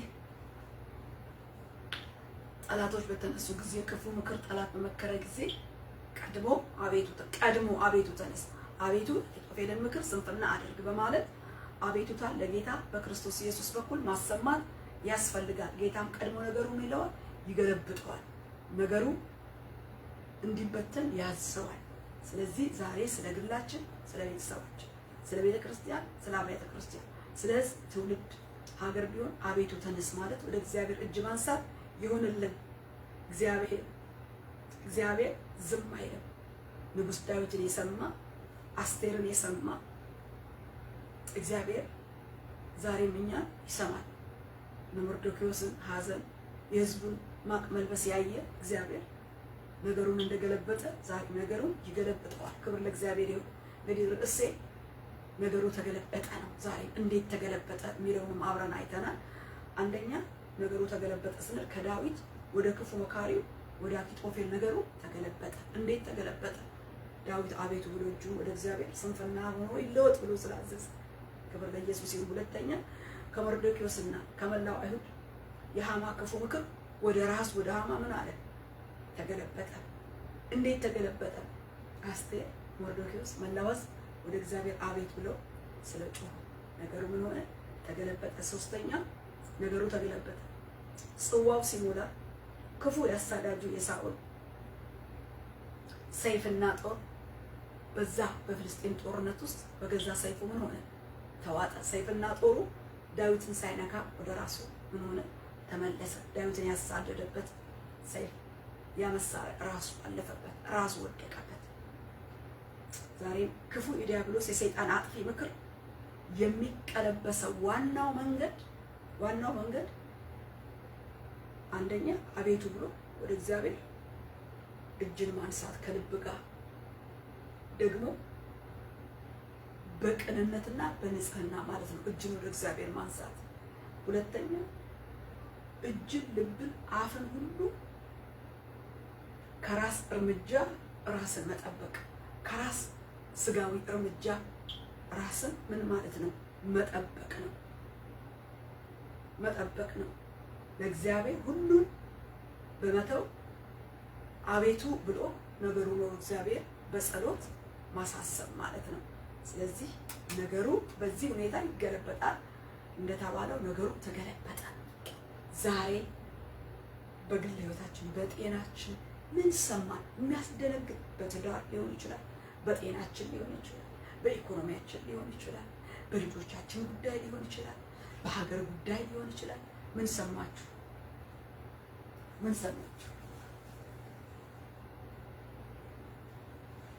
በመናፍስታዊ አሰራር ድብቅ ከጀርባ የጨለማ አሰራር ይዞ ጠጠር እየጣለ መጽሐፍ እየገለጠ እርግማን ቢሆን ድግምት ቢሆን አስማት ቢሆን በየትኛውም የጨለማ ስልጣንና ኃይለ ስራ ሁሉ ላይ ማንን እንጥራ? ጌታን። እጃችንን ወደ ሰማይ አምላክ እናንሳ። ገሃዳዊውንም ስውር የሆነውን መንፈሳዊ ጨለማ አሰራሩን ዛሬም የሚሰለጥነው ክፉ ምክርና ክፉ ስራ በኢየሱስ ክርስቶስ ስልጣን በእግዚአብሔር ፊት እጆቻችንን ወደ ሰማይ አንስተን እንገለብጣለን። ጸልዩ። እግዚአብሔር ነገሩ ተገለበጠ ካለ ነገሩን ምን ይላል? ይገለብጣል። እግዚአብሔር ተናገረ፣ አደረገ ነው። ቃሉን ላከ፣ ፈወሰ ነው። ቸር አባትና አምላክ ሆይ በኢየሱስ ክርስቶስ ስምና ስልጣን ዛሬ እኔ ጸለይኩኝ። በዚህ በጠጣው ቃል መሰረት ራሴንም ቤተሰቤንም ሕዝቤንም ምድሬንም ትውልዴንም ዓለሙን አገሩን ሁሉ የጨለማው ዓለም የመጨረሻው ዘመን የክፋት ኃይል የክፋት ምክር የክፋት እንቅስቃሴ ሁሉ በኢየሱስ ክርስቶስ ስም ምክሩ የመከረው ክፋት የጠለቀው ጠጠር የጣለበት ፉር ያለበት ዓመት ሙሉ እግዚአብሔር ሆይ ጊዜ ወስዶ እግዚአብሔር መከሮና ዘክሮ ወደ ገሃድ ዓለም በግልጽ ደግሞ ክስን መልክ አስመስሎ የወጣበትን የትኛውንም ከግል ጀምሮ እግዚአብሔር ሆይ እነሆ አንተ የምታየው ሰንሰለቱ የተዘረጋበትን አቤቱ በ127 ሀገር ነበር ያኔ። ዛሬ ደግሞ ከየትና በየት ቦታ እንደሆን ታውቃለህ። በኢየሱስ ክርስቶስ ስም ምክሩ ስንፍና ሆኖ እንዲለወጥ የአኪጦፌል ምክር፣ የሃማ ምክር፣ የሳኦል መንፈስ የተለየው የሳኦል እግዚአብሔር ሆይ ጦርና ክፉ እግዚአብሔር ሆይ ስራ ሁሉ በኢየሱስ ክርስቶስ ስልጣን በቃል ገለበጠን። በቃል ስልጣን ሻር ነው። በኢየሱስ ክርስቶስ ስም እጃችንን ወደ ጎን ሳይሆን ወደ ላይ ወደ አንተ አነሳ። እንደ ቃልህ አኪጦፌልን የገለበጥክ የዳዊትን ምክር የሰማህ የዳዊትን ጸሎት የሰማህ ምክሩን የገለበጥህ ስንፍና አርገህ የበተንክ ያዘዝህ በኢየሱስ ስም እዘዝ። እግዚአብሔር እዘዝ በኢየሱስ ክርስቶስ ስም። ዛሬ አኪጦፌል ምክር እንዲበተን ዛሬ ኩሲ የለም። ከኩሲ የሚበልጠው ጌታ መንፈስ ቅዱስ በገለጠው ቃል ላይ ጌታ ኢየሱስ ሆይ ዛሬ አንተ ራስህን በሰጠህበት በክርስቶስ ሞት በፈሰሰው ደም ዋጀነው። አኪጦፌላዊ ምክር፣ ሃማዊ ምክር፣ እነሆ ሳኦላዊውን ምክርና ክፋት ስደትና ጦር ዕቃውን በክርስቶስ ደም ዋጀነው። በኢየሱስ ክርስቶስ የቃል ኪዳን ደም ዋጀነው። የክፋትን ምክር በክርስቶስ ደም ዋጀነው። በእግዚአብሔር ቃል ኪዳኑን አፈረስን። አቤቱ በስምህና በቃልህ እንደ ቃል ነገሩ እንዲበተን ትእዛዝህን አሳለፍንበት፣ ቃልህን አሳለፍንበት። ነገሩ እንደተገለበጠ ዛሬም ላይ ያለው ነገር በኢየሱስ ስም እንዲሁ እንደተገለበጠ እንዲገለበጥ ጸለይ። ተስማምተን በኢየሱስ ስም ገለበጥን። በቃል እውነት ገለበጥን። በቃል ስልጣን ሻር ነው። በደም ኪዳኑን አፈረስ ነው። በመንፈስ ስልጣን አገድ ነው። አሁን በሚከለክል በሚሰራ በላከው አምላክ በመንፈስ ቅዱስ ስልጣን ከለከል ነው። ከዙሪያችን ከለከል ነው። ከዘመናችን ከትውልዳችን ከህዝባችን እግዚአብሔር ሆይ ከምድራችን ከዓለማችን የጨለማውን ክፉ ሁሉ ወደ ዓለም ወደ ህዝብ ወደ ትውልድ የሚመጣውን የጨለማውን ዓለም የዚህን ክፉ ባላጋራ ሃማ የሆነውን ዲያብሎስ ባላጋራችሁ ያልከው ዲያብሎስን ነው ሊውጥ የሚፈልግ እግዚአብሔር በዙሪያ የሚያዞር የሚያጋሳ የሚዞር ይሄ መንፈስ በኢየሱስ ክርስቶስ ስም ገሰጽን። በኢየሱስ ክርስቶስ ስም ሐሳቡንና ስራውን አፈረስን። በስልጣን ቃል ከለከልን። በቃል ሰንሰለት አሰር ነው። በፈሰሰው ቅዱስ ደም ቃል ኪዳን ሰበረን፣ ሻርን። ጌታው የመጣውን ቃል ለቃሉ ባለቤት ስልጣን አሳልፈን ሰጠን። ክፉ ምክሩ ፉርፉሪም ሆኖ እንደተገለበጠ በኢየሱስ ስም ገለበጠን። እነሆ የአኪጦፌል ምክር እንዲበተን እንዳዘዘ እንዲሁ በክርስቶስ ስም እነሆ በተነን። የተበተነ ይሁን። ዓላማና ቅዱ የተመታ ስለሆነ እግዚአብሔር እኔ እግዚአብሔር ነኝ ይላል። እግዚአብሔር በቃሉ ወደ ውስጥ ያው ይመጣል። እኔ እግዚአብሔር ነኝ አልለወጥም። ስለዚህ ያዕቆብ ልጆች ሆይ የጠፋችሁ አይደላችሁም ይላል እግዚአብሔር። በዚህ ድምጽ ወደ እኔ አሁን መጣ። በዚህ ድምጽ ይሄ ድምጽ እንደማሰሪያ አድርገን መደምደሚያ አድርገን እንወስደዋለን። ኦ ሃሌሉያ! እኔ እግዚአብሔር አልለወጥም። እኔ እግዚአብሔር አልለወጥም። ስለዚህ ይላል ስለዚህ ያዕቆብ ልጆች ሆይ ስለዚህ የእስራኤል ልጆች ሆይ ስለዚህ የጠፋችሁ አይደላችሁም ይላል። የጠፋችሁ አይደላችሁም ይላል የእስራኤል ቅዱስ የሰራዊት ጌታ እግዚአብሔር። በመንፈሱ ወደ እኔ ይመጣል። ሃሌሉያ! ኦ ሃሌሉያ! እግዚአብሔር ይመስገን። ሃሌሉያ! ቃል መጣልን፣ መልእክት ነው። ሃሌሉያ! እኔ እግዚአብሔር አልለወጥም አለ። ያኔ የሰራ አሁንም እሰራለሁ ማለቱ ነው። እኔ እግዚአብሔር አልለወጥም አለ። እኔ እግዚአብሔር አልለወጥም አለ። እኔ እግዚአብሔር አልለወጥም። ስለዚህ ያዕቆብ ልጆች ሆይ ስለዚህ የእስራኤል ልጆች ሆይ እነሆ አልጠፋችሁም አለ። አልጠፋንም። እግዚአብሔር ይመስገን። እግዚአብሔር ይመስገን። እግዚአብሔር ይመስገን። መልስ መጣ። አሁኑኑ መልስ መጣ። በቃ እግዚአብሔር ይመስገን። እኔ እግዚአብሔር አልለወጥም። ስለዚህ ያዕቆብ ልጆች ነው የጠፋችሁ አይደላችሁም። የጠፋን አይደለንም። ክፉ ምክር አያጠፋንም። ክፉ ወሬ አያጠፋንም። ስለዚህ የማይለወጠው እግዚአብሔር ዛሬ በማይለወጠው አምላካዊ ስልጣኑ ጣልቃ ስለገባ ቃሉን ላከፈወሳቸው ነው። ነገሩ ተገለበጠ። ስለዚህ ያዕቆብ ልጆች ሆይ ስለዚህ የእግዚአብሔር ልጆች ሆይ ስለዚህ ህዝቦች ሆይ የጠፋችሁ አይደላችሁም። አልለወጥም ማለት ዛሬም ያው እሰራለሁ ማለት ነው። ስለዚህ በዚህ ቃል በዚህ ድምጽ እግዚአብሔር ምላሽ ይዞ ወደኛ ስለመጣ ክብር ለእግዚአብሔር ይሁን። ተባረክ እግዚአብሔር ሆይ ሰምቶ በሳት የሚመልስ የኤልያስ አምላካችን ቃሉን ላከፈወሳቸው አምላካችን ሃሌሉያ ሬስካና ማዳን ራባ ባያና ማጋቶ ሴክራቫጂና ሃሌሉያ እግዚአብሔር ይመስገን የቅርብ አምላክ እንጂ የሩቅ አምላክ አይደለም እግዚአብሔር ሆይ የቅርብ ነህ አመን ሃሌሉያ ሃሌሉያ የቅርብ አምላክ ነህ ተናግረ እግዚአብሔር መደምደሚያ ያለ አምላክ ነህ መልስ ስለሆንክልን እናመሰግንሃለን እግዚአብሔር ሆይ እናመሰግንሃለን ሃሌሉያ ክብር ለአብ ክብር ለወልድ ክብር ለመንፈስ ቅዱስ ለአንድ አምላክ ይሁን ሃሌሉያ ሃሌሉያ እኔ እግዚአብሔር አልለወጥም ያልክ ስለዚህ እስራኤል ልጆች የጠፋችሁ ያዕቆብ ልጆች የጠፋችሁ አይደላችሁም ስለ ቃል ስለመጣልን መልስ ስለሆነልን ትንቢታዊ ቃልን ነው ተፈጽሟል እናመሰግንሃለን ከፍ በል በኢየሱስ ጌታ ድንቅ ስም አሜን ክብር ተመስገን ጌታ ተባረክ